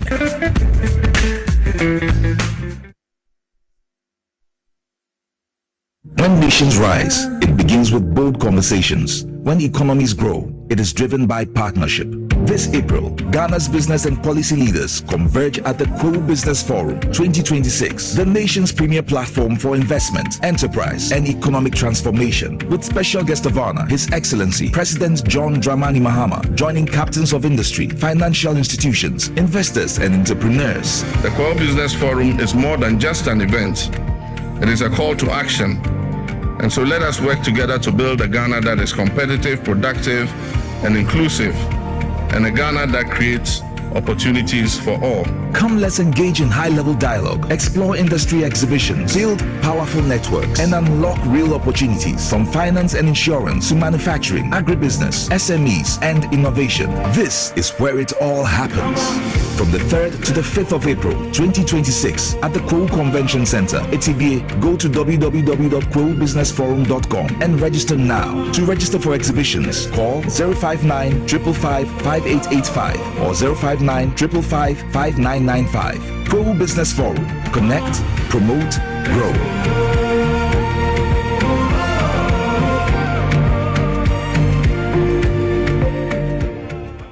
Obrempong eye adwumada. Eboa eyam aduane. Eboa eyi nsa free ni peduane mu. Na eboa woni pedua ma etena ho yi. Nanso wonim se niema a yedi na yenom. Timi ma brebo ye adwumaden sen pote. Me huda. Me brebo ye adwuma pa. Ebia se me ntumi ye bibi boa me brebo. Ani and nothing about the left here from the Moses Clinic, we have our center about herbal food supplements. What says it? Pa the barber, ama a year juma ye.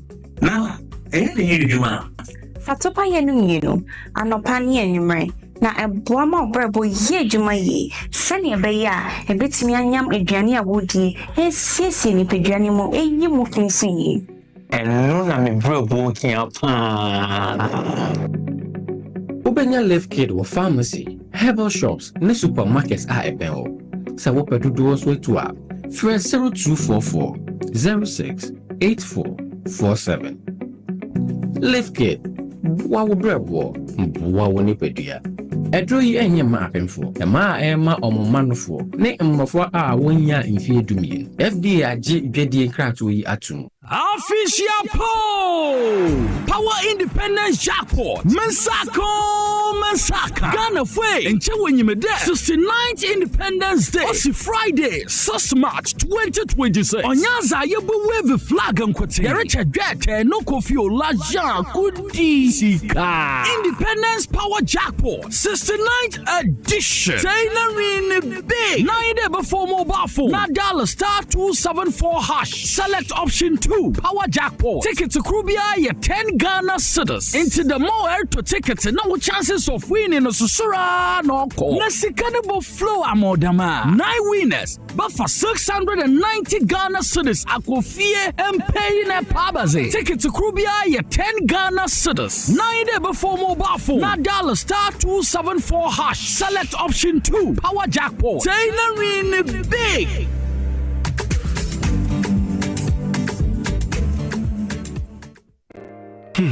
Ifo kra na menyisika edia ye mefui. Ehifa pa na menya bosia edia tre medwuma yimu. Kai kra mabre miye bosia ato taxi foforo. Suhum Rural Bank. Suhum Rural Bank.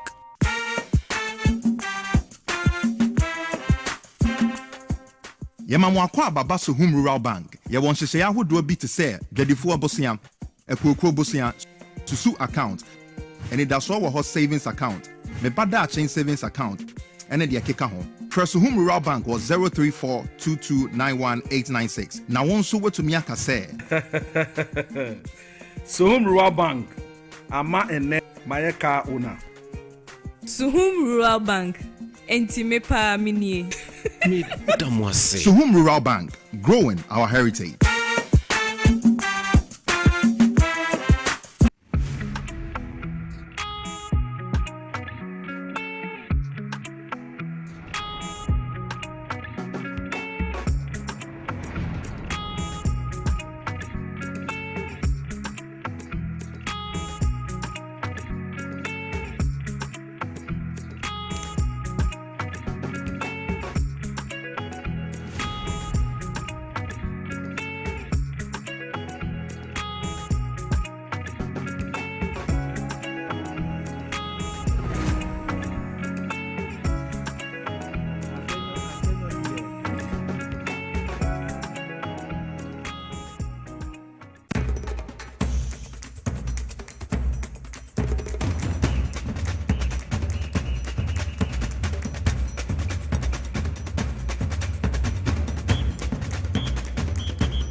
Besan Wakwaba Bio at about TVSYZ. We are also live on Power 97.9 FM. Inside Politics Jumedi.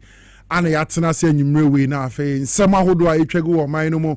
Quite quiet, be fast so I be pen upon my sibre. Na a home fast so dear Timiaba. Now we're mining in a Timiati Subi. And until I be I did you media a bomade, Bawa Quem, Ufium, or Carm, or Jumum. But be our betting algebra now near this age media, missing Uncle Point Rawa. Mempenda Medindi Yank Obrempong grassroots president Okwab Mike Ania and then it is Akunya Kesi Mwede Mugabe Masi, the capacity man, commander of the angels, Anna Fe Yuguswa, Ye Pia a ye Jumedi at the Konenim, Pennyform you know and ne Minio Mubedi Jumedi, a David Warwi Brown, or a lecturer, a year ATU Accra Technical University, while becoming Sana Fe Kasim Isa, National Communication, a year team member. Edema NDC Amanyokono wama be pie mu ha na before me company for issue Mamintia Gary Nimako, lawyer Gary Nimako, director of legal affairs, Edema MPP Amanyokono, was say washe jumedi pa na nani agye ho said ye niema esifa aircraft enti oboya baso na nyame adomo a Monday yemra na woni ye ni nkomo enti lawyer yedase se oboya baso wa adwuma pa ye wa ha ni so agye se ugusu nso a wo hwe dwumadi ebi lawyer Gary Nimako, director of legal affairs Edema MPP Amanyokono ye chia na yedase ye pa nso Medimosis for some in car saying Yakopon Yard Mochina Independence Day. Watchina na Ghana enya 69 years.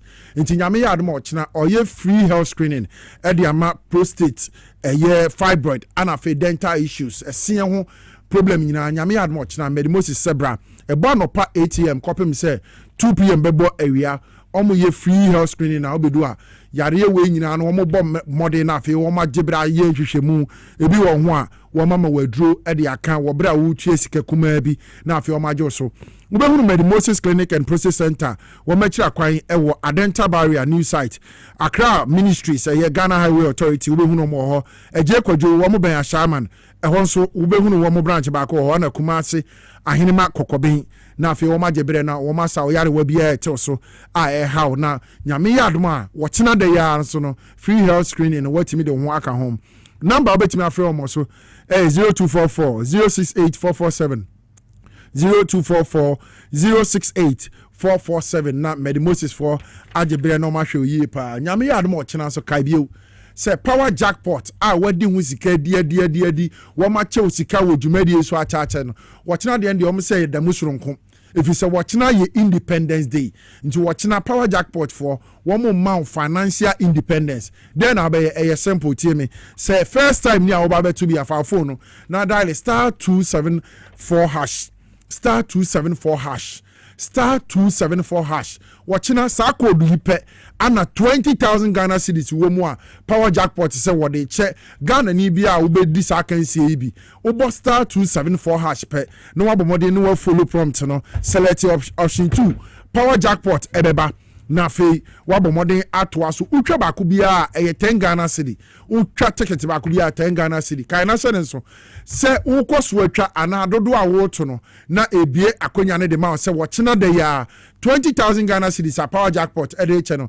ebetimi ayewo enti koso na twa na ochena ubedisika ama wokoma ato yam a star 274 hash star 274 hash no one select option 2 power jackpot utwa ba ko bia 10 Ghana cedi me ba cho ochena 20,000 Ghana cedi Ghana scano titiska 200 million ebetimi ababa ye odia celebrate freedom celebrate winning celebrate Ghana in power style power jackpot and this size kai eba no dia ababa chew wochena MPA for say e free nadi kroi say okoto se tank bia dane a say ye petrol say ye diesel say ye gas say ye de me pa chew enko ho wajuma obeye setemamuni se Ghana ni a wahunu se tanka bia dane ahwewa ne se obebomodin na wafreg the Ghana National Fire Service the Ghana Police Service anase National Petroleum Authority for se obomodin na wafre omo a wo mobebomodin no mababa hwe efi se enye petrol gallon ba ko bia tanka ahwefo ma wutu mirika akwakoso a ene dey ukuta 45 Ghana cedis a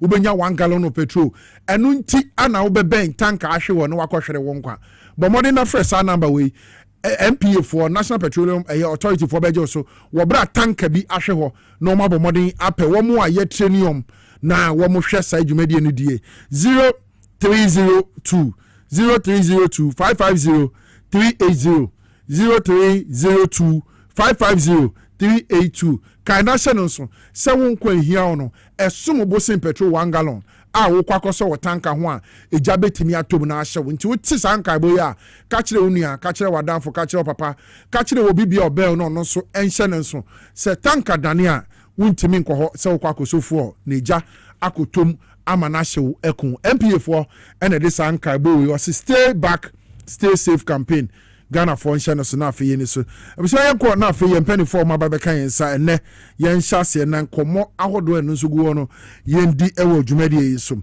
kasi ni sa national communication team member edema NDC amanyoko no sɛ de medical aka no David Wowi Brown senior lecturer edewɔ ɛyɛ Accra Technical University Kasim Akwaba. And a lawyer. And a lawyer. Esquire. Esquire na ne kan me de. Enti David Warwi Brown Esquire. Kasi Makwaba. Me nua meje so. Bibi abokode. Na me adom. Say Boade Adaroma. Otima maye nkwa ebesi. Sa pepe. Yes. Ya be kwaso adanase. Na ye yi na ye. Medical achia me constituency for nyina lejo kuku. Me MC Honorable Israel Otwema a nyina efe no kuzo. Okay. A very hard-working young woman, young man, Sabi. And this in the Nakuma so all making him proud as youth in the constituency as the MC. Good. Me chairman MP Honorable Benjamin Punate. Na mache Lejokuku me chairman, the constituency chairman, the Honorable Seth Niato. Na mache all ward coordinators ni branch executives ni da. Very message all the Muslims across the country and in fact say 15 days ni almost 15 days ni I started fasting. Kakra ye be wie na ma encourage obi say yembo mpa ma Ghana man yembo mpa His Excellency John Dramani Mahama ene ndc aban no yempanyifo nyina yenkoso ne yembo mpa mom ye MPs yenkoso mpa mom efi ura Honorable Julius Debra nakopon shiraw se uyim edi eboa oman eni Ghana nakopon shiraw pa mecha Ghana for Muslims na very well. Yeah. Okay, my call David Warwi Brown na me mano Akwaba Esquire. Lawyer, yeah. Akwaba. Many mejosu. Afia bisa afeni yeshia. Wo dey say afeni yeshia. Afeni yeshia. In fact, so far so good. Enti asa na meshase no me di nchia kese. Emma the great people of Ashama. Nice one. And I may catch on say Ashama will work again. There is hope for Ashama. Nice one. Just as Mahama is the hope of Ghana, there is hope. And Minuswan, hope no baba. And yen kambum na ye jumading efambwa michia all the executives, constituency executive, ward coordinators, any branch executive na mistress branch elections are kwakoye. Yen free and fair. Na obia nkrofo pese ombe yi omo no na nyinyi omo ma enkofa ntokwa bia enye den emba because of our parochial interest they be and am the ncha kese nso ma yenua muslimifo with a great fasting na omo ye ne empire born omobo yes me bompa say omo bompa ma the peace of Ghana and the peace of the world konya ma yakoso e wo Middle East one enye me kan pim near US for ni Israel for Yemen angel omuja sani amano na medinchia so ema workers amuwo ifie na wankasa Mugabe na Niko mobojuma enti meka say ishaka senso ema His Excellency John Dramani Mahama ejuma pa oye in fact Ghana has become a construction zone utu kwanya last naminam Kumasi side omuye construction last week me call towards Aflao construction ekoso uko Cape Coast ekoso baby biara obefa baby biara construction ekoso adenta construction in fact so kan oshebo enti make say Ghana for enfam paibo enter His Excellency John Dramani Echi and then honorable na mida kunya insu efa ofidie so ewushi the Minister of Trade agribusiness and industry menene ejuma enti me chana pa e we sheno happy birthday your man surprise birthday welcome be and no I expect it. Wow. It was beautiful. Nice. And you come and see the joy out of the shirt. You see tears coming. It shows that. And she's a very hard-working woman. Wow. Auntie, Ghana will work again. Nice. And His Excellency Kaya, we should fasten our seatbelts because Ghana is going to take off. Nice one. Okay. Intina busha mpeni fuyi ni aye. Kase me ba oso ni asha se na mami suminchia me penny ba kopo presidency. Honorable Felix Kwachi Ofosu. Minister in charge of government communication and spokesperson for the president. Nyankopon sha no wadwuma wo ye Anyway, I'm say Mugabe must say the capacity man or the name be a guaquem honorable. Shena yendi say Juman and Fenfreo because apam say for any new mutikrimo. Mede debia meka say Majuma may yes centroni say unyangu so Obrempong ba betena se pe kan na hunu say oba beti no kure no. Say assembly AI be kan AI trone akọ. Enti the MPP abaye o man debia mekena ba bia meka cho so mo ya manboyefo. Womo be say wo man Ghana. Womo mo man Ghana sika eto ape. Womo ma sectors bebre wo man wo omo de ka eye fact wo ho. Enye say Obrempong me bo me trimi no maka. Se nye nyame na bem ana 2024 Ghana fo nyina hunu ba bia na o man na ekro na nye.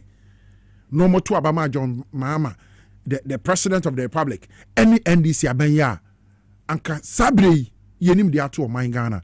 And the Honorable Felix Kwachofosu, presidential spokesperson and minister in charge of government communications. And you may encourage Obrempong michia pa wajuma din wajuma pa obo yen ye tiechiri ye hwede nyina nemum enema bi wo ha Honorable Fakika ho na afi yentimi mpia wo man no na yemfen kɔ nanim. Yankopon shira mempreda. Kasim. Nansenya na the honorable minority leader Alexander Fenyomaki make allegations be say recruitment kra ekwoso no. Say recruitment no kululu wom corruption bi wom niema bebre bi wom enye. Eno ha the interior minister honorable Mubarak Muntaka Muhammad ama wo sorry jina amra shebejem ka se da bi ensemu the honorable minority leader Alexander Fenyomaki akano wonu hunu bibia sa wo recruitment ekwoso mtie be yanka amra shebedwam and refer Alexander Fenyomaki FMA Privileges Committee eno ade ya ekura wose maka ba menwe the honorable minority leader ba say ensemu a wokai ni nyina so bi anim opa interior minister chew wonyam na bibia anka nuan ye nua na afi wo monkoso eni omudwuma sensemi de na wo kan fa yo menua medase ohun de bia meka se MPP aban ne nkrofo no in fact up to now our omo opposition they still don't respect the people of Ghana. No all the time omo power no omo kasa ana omo yade a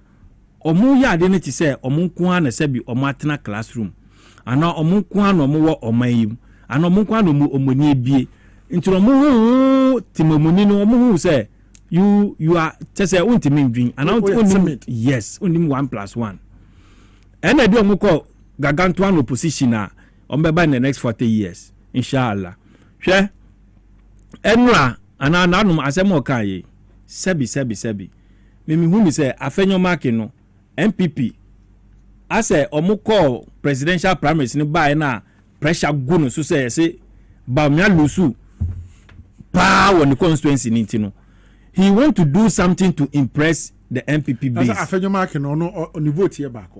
It is about me Lucy on the constituency. I don't know what this will be on the now minority leader. Yeah. That's a majority of the MPs say I'm a candidate to way. That's a who constituency. In fact, as after that go back out the say, oh, Kenya ni nipa, Kenya na danfo, Kenya bwana da, then in the baby. So he justified why he support. In fact, Mama Obiang say, Ampa, he is against Bawumia's candidature, but so let's all support him. And then the pressure now every grounds by say Yentunu as minority leader no until he is doing everything possible to entice the base of the MPP. No man say we or near MPP NDC for no or yeah there say into moment. That is all he's doing politics.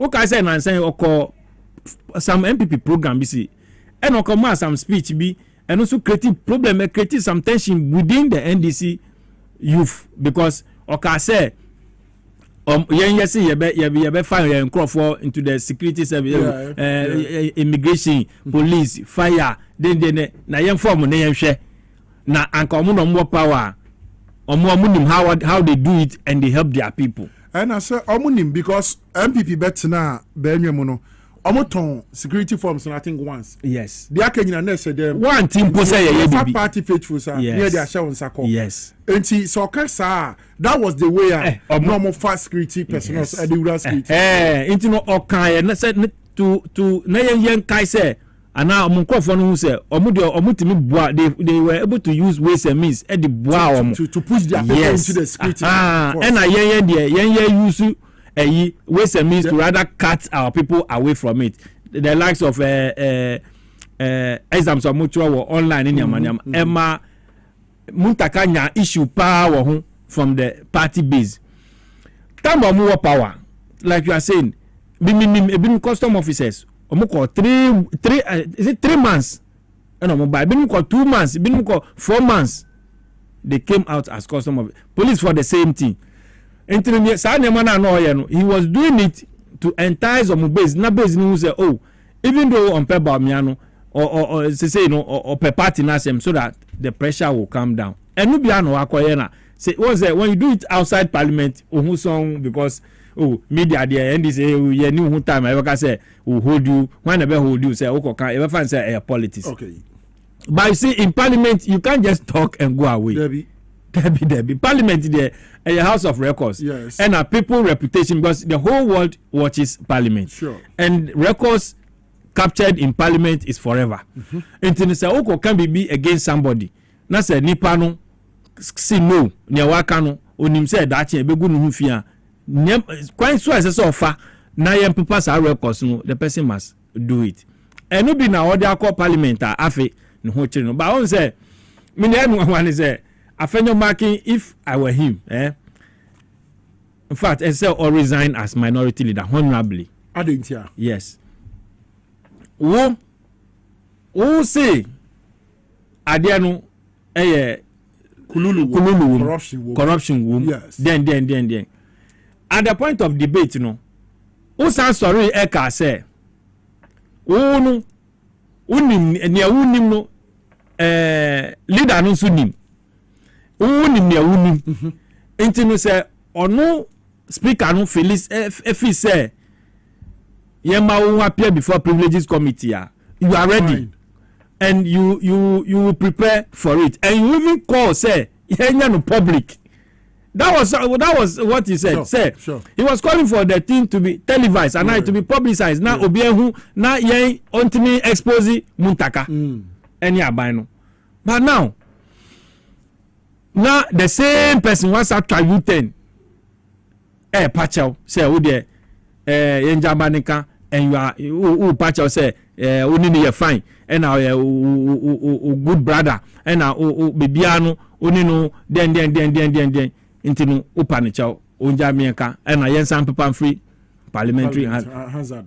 You see one man that say in fact the minority those who are calling for his head should we use this as an opportunity to take him out. If your leader can say one thing and within 24 hours was a patchao, meanwhile he was there pushing for the agenda, speaking as if he has evidence to that.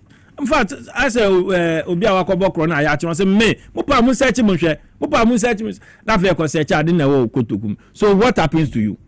So as I say afenyo de say onim say obunu ho na so a lawyer na say sebi oyo yes oyo hene ampa ohene behave say ohene de wa pacho asem no kan na wa ba pacho ze wo say ye omjemne kana isem bi wo honum na wo kana o pacho as ohene as a leader no ye beti ase ebia wanu akopa ewo bi ho ana bia wako fa obi ana wako kan bibi afa obi ho na se ewo ende but say waka say obi adwuma obi like corruption, a case like corruption against somebody in parliament, your colleague in parliament, a minister on the day a president ewo parliament on the day a international community, the clergy, everybody, the traditional authorities, everybody eyes were there. Those who were sitting there were there. Those who were watching from afar.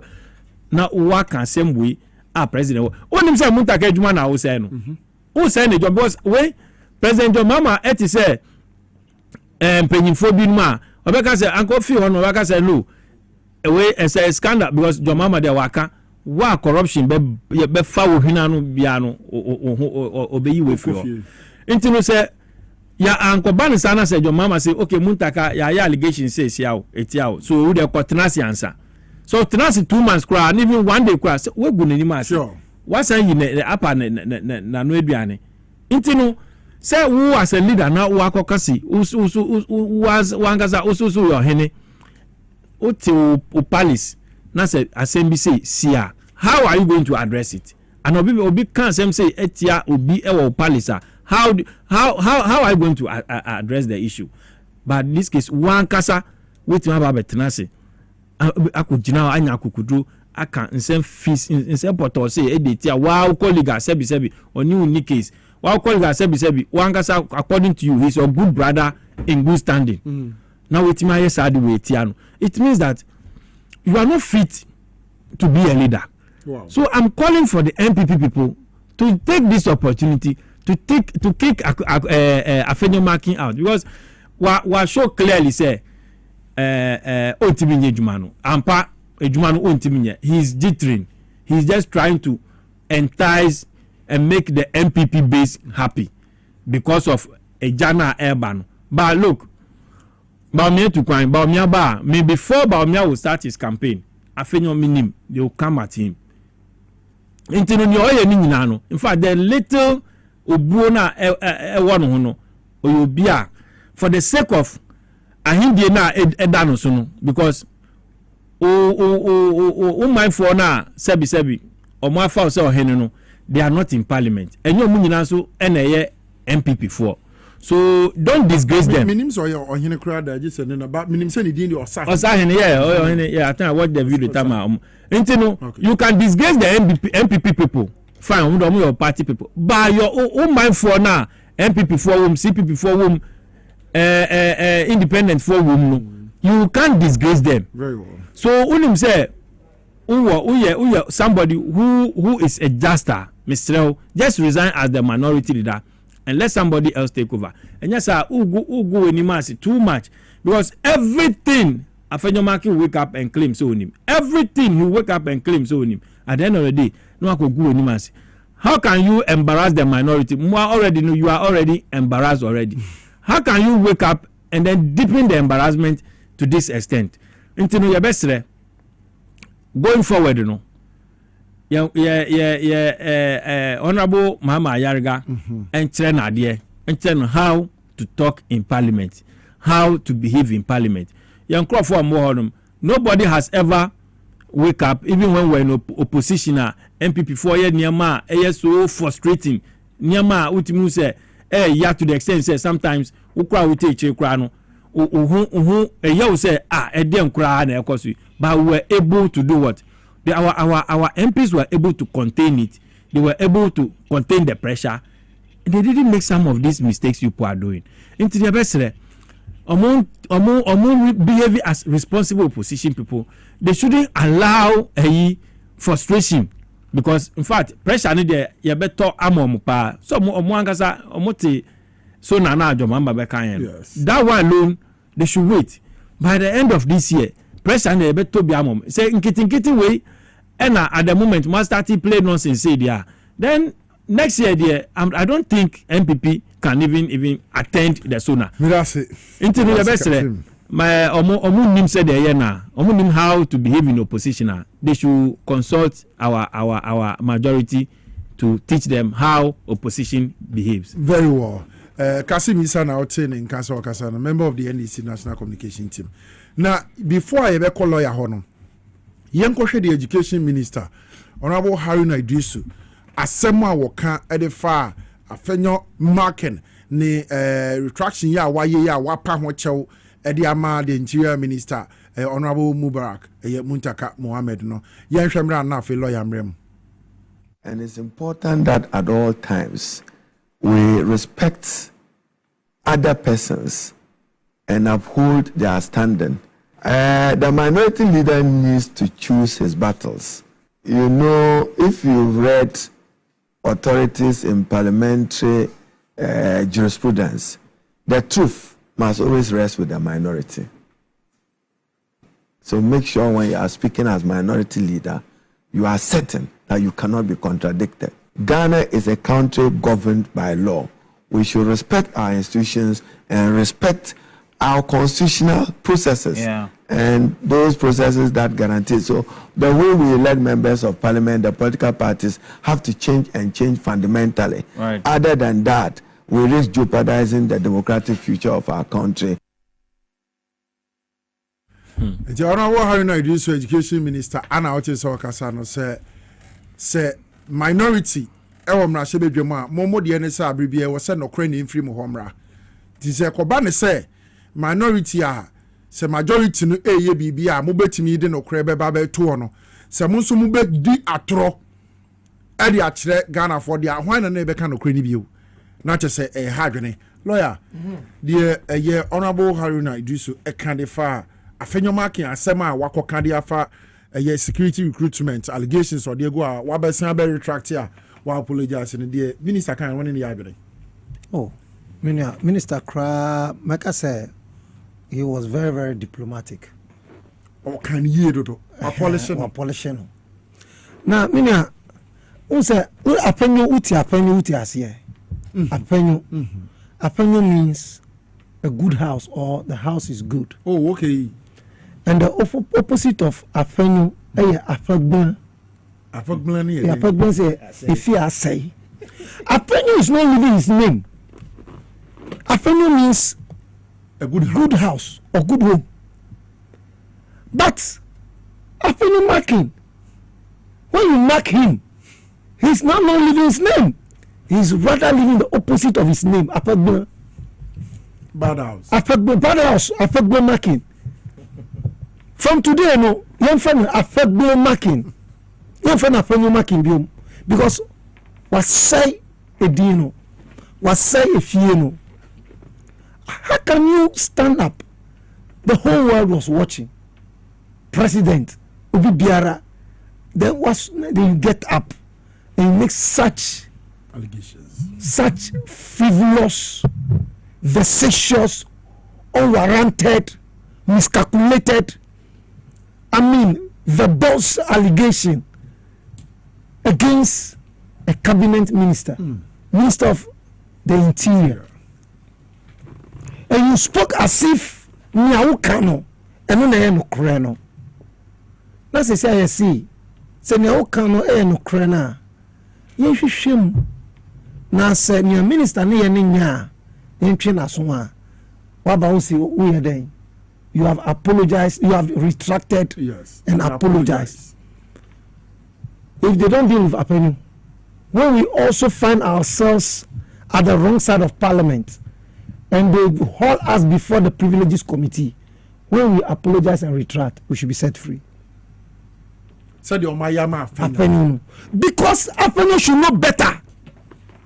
As minority leader of the great parliament of the Republic of Ghana, he should know better.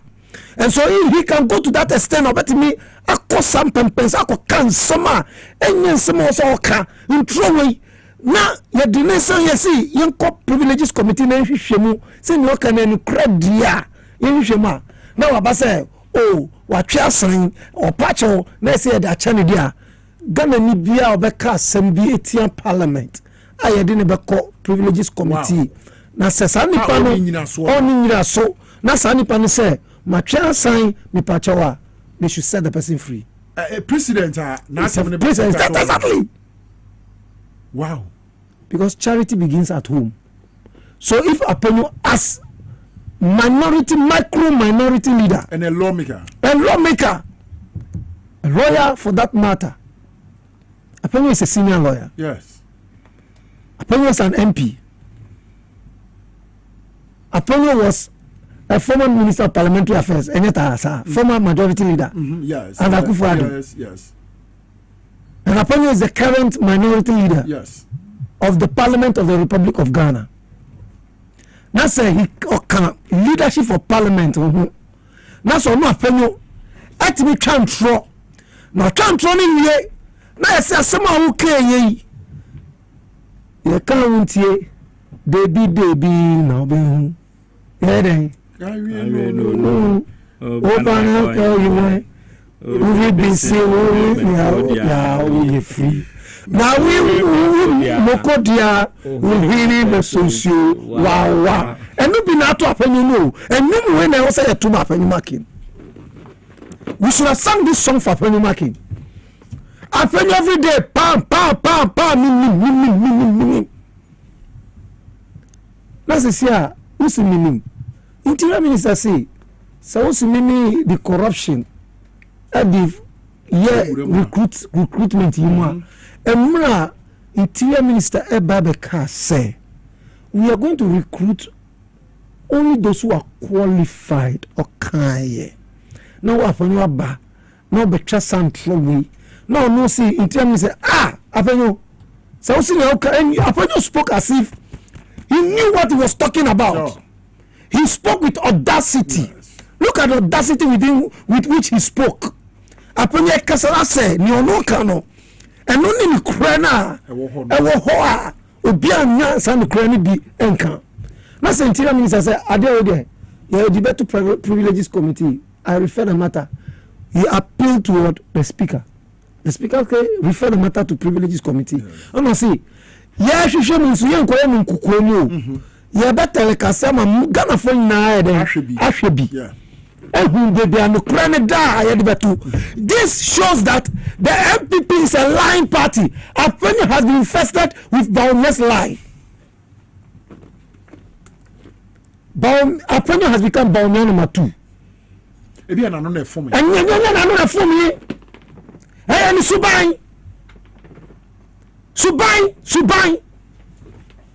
Subai, it is a means say we are then okay.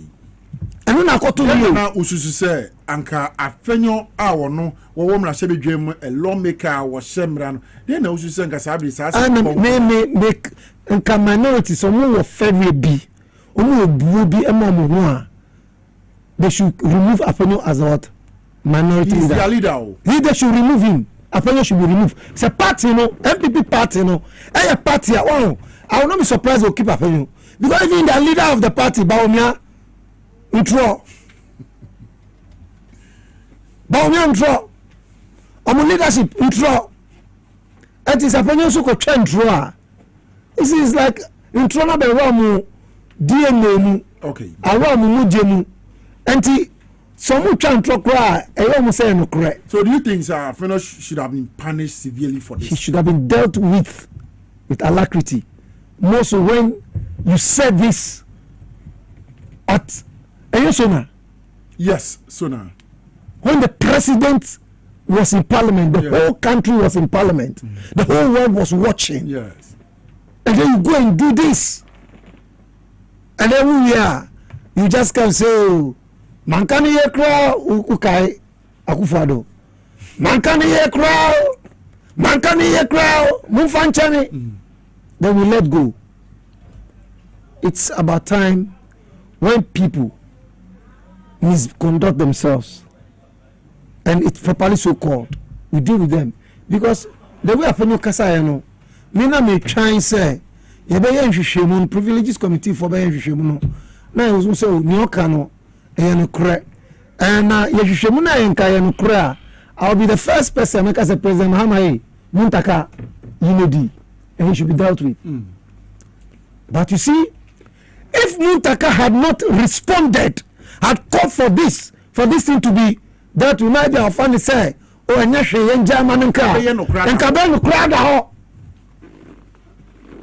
people would have thought saying it's true. And then who are we a minority leader who must live by example? Your name shows that Afenyo, you must always make the house good. You have turned the name to Afenyo from today onwards. Afenyo making, learn from Afenyo. Because what say if you know? You see, it's the House of Parliament, and yes, sir. And yes, sir. Yes. House. Yes. Afenyo. If you know, Afenyo. If you know, Afenyo is doing Parliament House. He's spoiling Parliament House, especially the micro minority. And to answer, you do. What's your commodity? No, cause I said, my shabby for and to an mobi. amfa so twe bi am amfa if you know so big cassette parliament na the Nipa privileges committee na Nipa retracts and apologizes the person should be set free exactly. That is dangerous. Why is it dangerous? Because Sebanisa will be able to make a assembly. Now when you be a leader now on him rules no say senate here say oh yeah there every day you know chefing in chain no e can here. I we want to live by example. Yeah. We are following our leaders. If the leaders will do it and we go scot free, then we those who don't know the rules, who are not in parliament, when we look, they shouldn't use parliament to gag any Ghanaian. So if Apenyo cannot be dealt with, any other Ghanaian should because last year, Honorable Alexander Afenyo Marken, Ebo police in Yasum.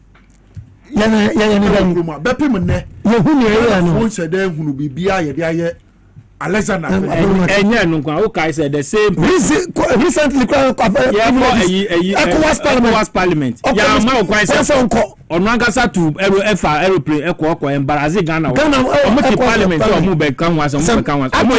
Kwalisa up to today, we don't know what happened. When Apenyo misconducted himself at the ECOWAS Parliament, Apenyo showed truancy. He misbehaved, misconducted himself at the ECOWAS Parliament. And he was all before the privileges committee. We don't know what has come of it. And then the same Apenyo. Does it mean so unfair in EDS and Fata and Fem Mamra, Sibigam and Maranin Yama, a guide you say? Your friend is saying that is what I think, and I think say Parliament and so Apenyo and misconduct me who yentia yentimi entry naso because on one about say nyoka no oboa ana yes and you know watching sign. How can you disgrace us before the whole world soon a state of the nation's address? The whole world was watching. Now you embarrass this country like this. Embarrass. You see, they were limited, I think, to only the interior minister, but it is not. It is about the recruitment into security agencies. So it's about Ghana. Now, Apenyo Abe misconducting who say misbehave this way by talking anyhowly. Instead of talking somehow, he spoke anyhowly, castigating a cabinet minister, a colleague MP, in the presence of dignitaries, in the presence of a lot of people watching, world leaders. What do you think people will think of us as a nation? Say, yes, security forces, you know. And you be a man, so MPP time, sana ya omoyana. Omu ya recruitment tu anye bia omu di kanana ene de omu call for egumu enti ya anye ne sante omu dream say yeah they want to taint us black na nkofu dream say ni omu ye ya no enu bi na ye look, I'm saying once again you see, he who comes to equity must do clean hands. No, he who comes to equity must do equity.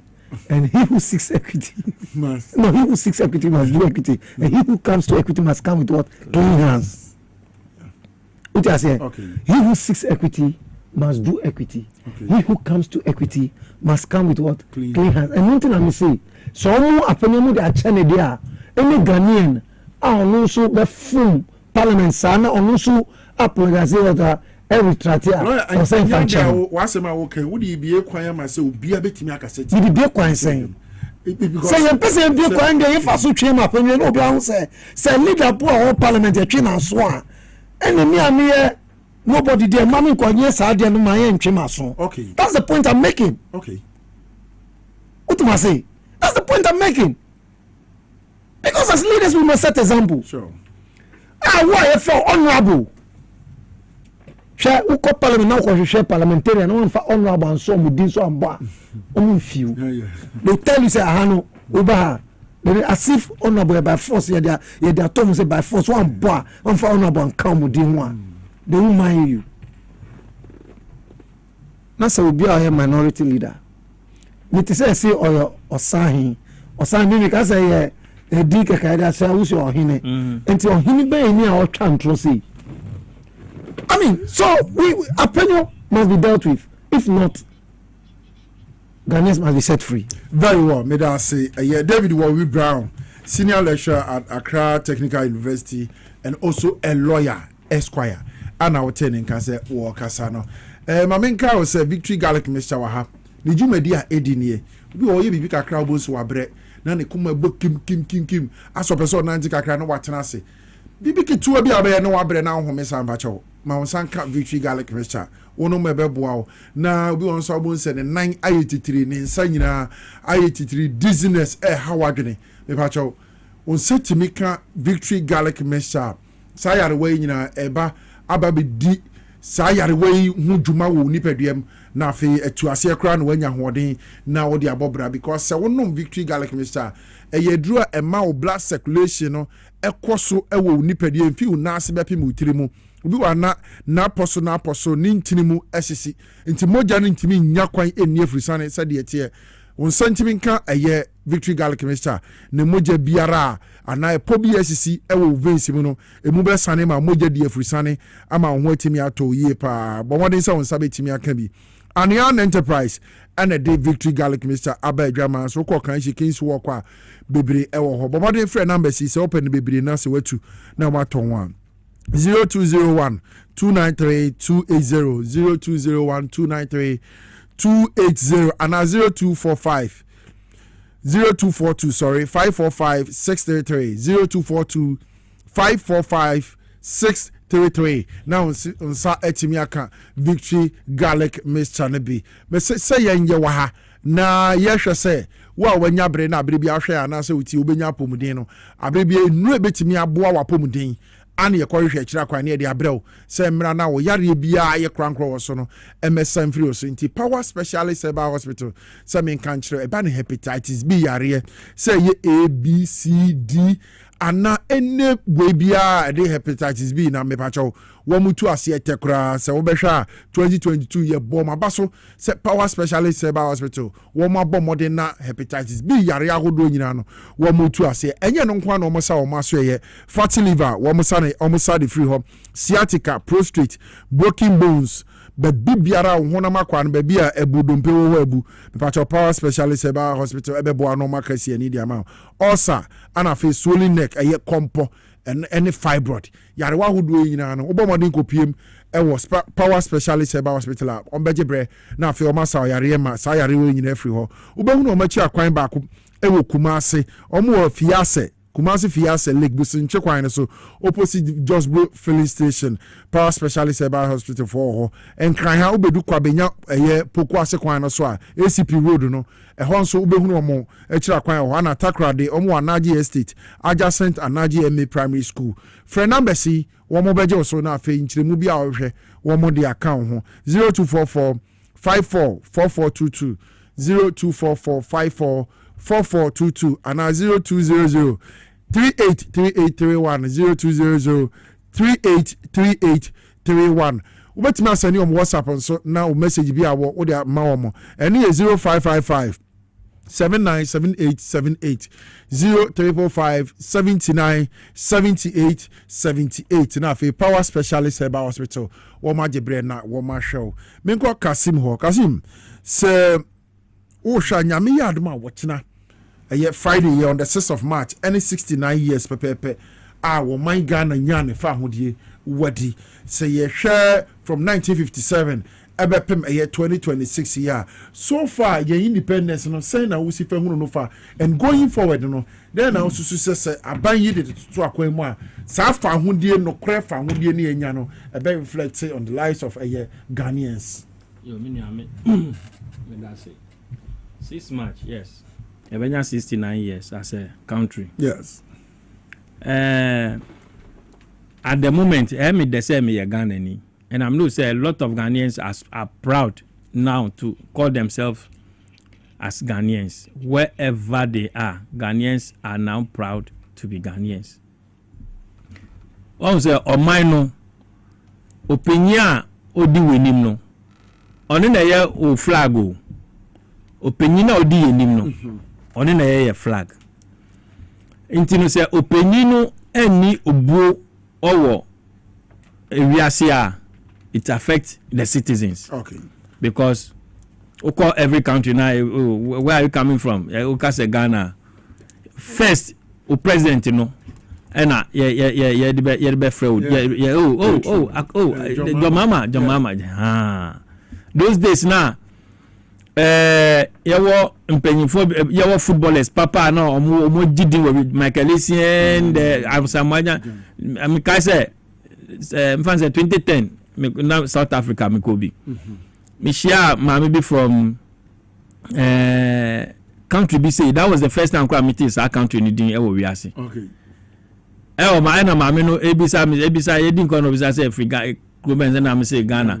That's at our more country, you're with him. Okay. So he was like, oh, Asamoah, yeah, I love Ghana. I'm supposed yes. So Sana, the president in so yeah, Ubia, the whole world, Ubia, a budget so. It affects you, the citizens, wherever you are. And like I'm saying, I am the say and there may a Ghana because His Excellency John Dramani Mahama, what Africa nim, asa ama Africa sanye din papa ama abrofo who said no, not knowing the Africa that we think say omuni nyansa no, we still have people with conscience in Africa. Okay. Intino, I am the say. Ghana has 69 years. We have a president like His Excellency John Dramani Mahama. Look at how the 6 month system will take over. Last year, celebrating. Yes. It was decentralized, regional based, district based. Send instead say yebe fasika pudo edi amobi contract kofan konya koye we na ya inflated figures na yebe independence na ankasa no. Sika yebe boss edukodi sa independence no ebetimi esi school down or baby or see this time around o man na for sika ede si Jubilee House sebi or no president no him baby or that Jubilee House kura baby kitu ebi ni down dem kura dan kitu ebi no office e kitu ebi enti no baby kakraka na wo no nyina no sebi ye nyina ebetimi ayeden aye independence celebration no ewo ho. Every opinion be a Ghana Habiano, Ufri, a district. It belongs to a region. So at least all of you can go there and celebrate it there. So that people who don't even, by way of doing that, you are even coming close to the people. 1 or 2 people can even meet you there and tell you their problems. So, or celebrating in the Jubilee House. Senebe cut cost is part of the cost cutting. Okay. They say, Sebi, at this moment, your mama is the president, and like we are saying, Nina can't be Usha so nana, I mean, black so nana kakra because you need time. Usha so nana, the way Papa no akon, oh, Insanima winina, and I know people say, your mama, on your scawena, or that you are every sector, a card your MPP for Jaina. Debbie, with your Nina, Binusu on ma, why you be out, or Tia, what you say, upon all that, on both Bissan baby. At the same time, Tama or sanitary taxes, so this COVID tax, betting tax, this and but we had the government that time or no Bobisia or no or increasing taxes to the extent say sebi remember your youth your bomb there ko to bet cry your winner papa we tax but your mama betting in every so and also it means that something was wrong somewhere. And then I found management of the economy. The mama onye mu finance minister Ghana 50 your mama 50 NDC 1992 ebe seen the all our finance ministers has stayed in Ghana. Edumu kwa muso a nipa na ye yi na efi ho man nkrofo ankasa so ofi ho kra so mpese ofi ho no and then eduonu kwa so we Ghana for America and on the etwi manso. Mirasi lawyer, also this year the theme for 69 independence now you're building prosperity, restoring hope, and impact so far. We share Ghana 69 years. Then a lawyer, what can they have? Oh, team near correct. Building prosperity, restoring hope. Was hope lost? Hope was not just lost. It wasn't there. What in there? Yeah, the year retrogressed about 50 years. Hey, the hope car. Allow to my when they sold everything to themselves, Ojapade, PDS, Corona boss. Recently, me to share video. I don't know how true it is. Yes, in Gabby, transfer Scabia to Belgium, and he's trying to transfer the money to UK, and the people are saying no, it cannot work. Sure. Hope was lost the very day Akufo-Addo sat on the seat as president, and the hope that was lost, at any ramp of mine that zero, they were even eroding. I mean, they took us to negative. But you see, Nyankopon or Dogana, and I think say it's about time we all realize as a Siano, yeah, but to Aba, Yentu Abamo be our Dogana, and JM Aba building prosperity. Ghana has become construction zone that is building the country back, because to develop we must build infrastructure. Sure. Because infrastructure no sooner other pillars in the now on the 24-hour economy. They have signed a bill into law. Now the Security Authority has started operating, led by Guzitano. They are working assiduously to make sure say roads are being constructed. Last Sudan Susha presidency Ghana Airways now MPP for Gun we are going to have new airliners carriers from there ships from there the rail network we are going to construct the expressway from Accra to Kumasi, about 195 kilometers of road, 3 lanes here, expressway, and they are going to establish an authority to regulate that expressway. Cocoa farmers. Now there is a restructuring of the cocoa sector. Sure. They are encouraging local factories to add value to the cocoa. Fortunately, I was at a meeting where cocoa producers, beans, they met with the minister. Okay. We met them, and it was a very nice one. The finance minister was there. He said, Ghana be processed raw cocoa beans. Cocoa beans, cocoa. We then call world markets run this adebi. I'm be here processing some of them here to add value to here. I'm a recommend on here. It more foreign exchange. Say, over 2 hours, so now. Sir Robbins here be processed the Oma Penny, any Abemon Penny for chocolate factory. The former president John Ejekum Kufuor say Omampong crap him. Egususi obe pemine. I skeleton. Now hospital skeleton chocolate factory. Yeah, best sir. Abemon Penny for the Omen Nibetre Mampong crap him. President Kufuor say chocolate factory be ase wo. I skeleton is ho. Almost 18 years money. And you remono. Now you best say the people of Ukwap mine so you to be TV in your baby. Now soon as the president Mama say a bank project be almost you be complete. Wow, yeah. What I say? Yeah. And once they identify some they complete now. And now sooner look at the demeanor of his president.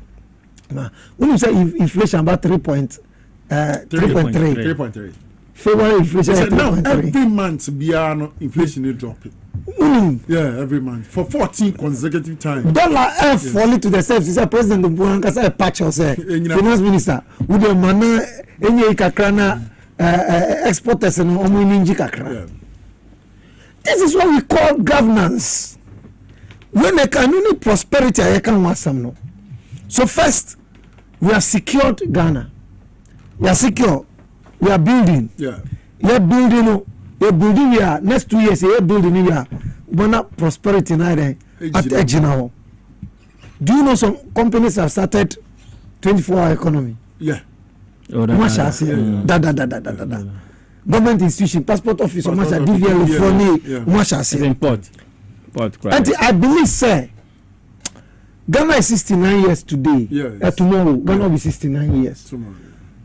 By 70 years, I will do 75 now. Not be there now. The country will take shape to move forward. Okay. And one thing I was a Ghana for ama yɛmfa ɔman ɛmfa nhyɛ sɛ akɔhwifo yi nsa obi te sɛ apanyin mark a wasua ntorɔ efi baomia nkyɛn baolaya obi a ne din yɛ di baomia sisa na baolaya google who is the most lying person on earth baomia din na ɛba apanyin mark esua bi saa na MPP fo ina look and sisa no MPP ni yɛ bɛ kɛse bia no nso mo twa ntorɔ. Oh, okay. I'm telling you. Sana Ghana for fan. No. Because and yes, sir, you prove yourself. Almost let's interrogate it. They'll come and apologize. Because in trunk one and really here.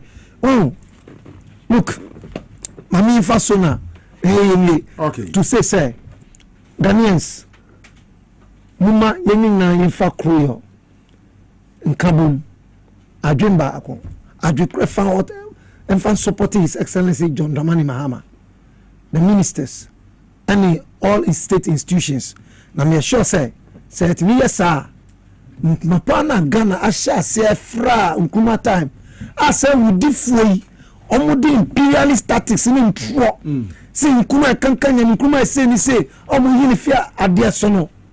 Santu mapana Ghana share omu be yi eya Ghana da enya deja etina ono. Yes, sound to mapana heading ebe fra oman. Very well. Enti me we no because time meko within chia e ma hwefo any tiefo. Ashama from see hope is coming. Hope is coming to Ashama once again. Thank you. With Obi Arasi, and I wish every Ghanaian a happy independence anniversary. Thank you. David Warwi Brown, Esquire, senior lecturer at Accra Technical University, and Afe Kasim Isa, one national communication team member. Edema NDC Amanyoko no. Ebisha ha na brema kwa ni edjumedi nyina aba na wiye. Before I message so no, Mr. Kevin Asante, producer for this big show, was in Chiapa kese emfen komao Bright wo Art Center. Wo ton Jesse ye ka Jesse papa Ghana Kales gumo ye hye na ye de gi ni ana ye hye na ye de ma ya beti so se Ghana fo a Bright wo Art Center wono ana obetimi ama obi nti o pe bia court na fe Bright ma obi hye Mr. Kevin Asante say ochia oye pa Bright nyankopon hye na fe wonka ho ebisa mi producer Mr. Kevin Asante Oko MCR, Mr. Raf Jampo, Mr. Emmanuel Cranton, Mr. Emmanuel Kusinim, Emmanuel Net, and Abbas, one more and the Shisha Jumedia no TV in the summer. Kofi Abrantier, and Kofi Asante, one Francis, and another one Mujinemo studio, ha, camera, no, one Mujinactually no Mucha Jumedia wing, and my Lizzie. And ye makeup on no dan and hoka crabat one boy chidom na fe makeup no ye twi anim ne anim ye kama dibedi jumedi edemao me anka sa me di jumedi en wocha me de yanke Obrempong the grassroots president okwapma nyina kanea metena se ya na ye osom ana me de som man Ghana nyame ya admo cha de holiday nti no from next week Monday obesan ate en kan wo bra ye ba betena se ne asom news team no aye ready nsema aka omo de som makrao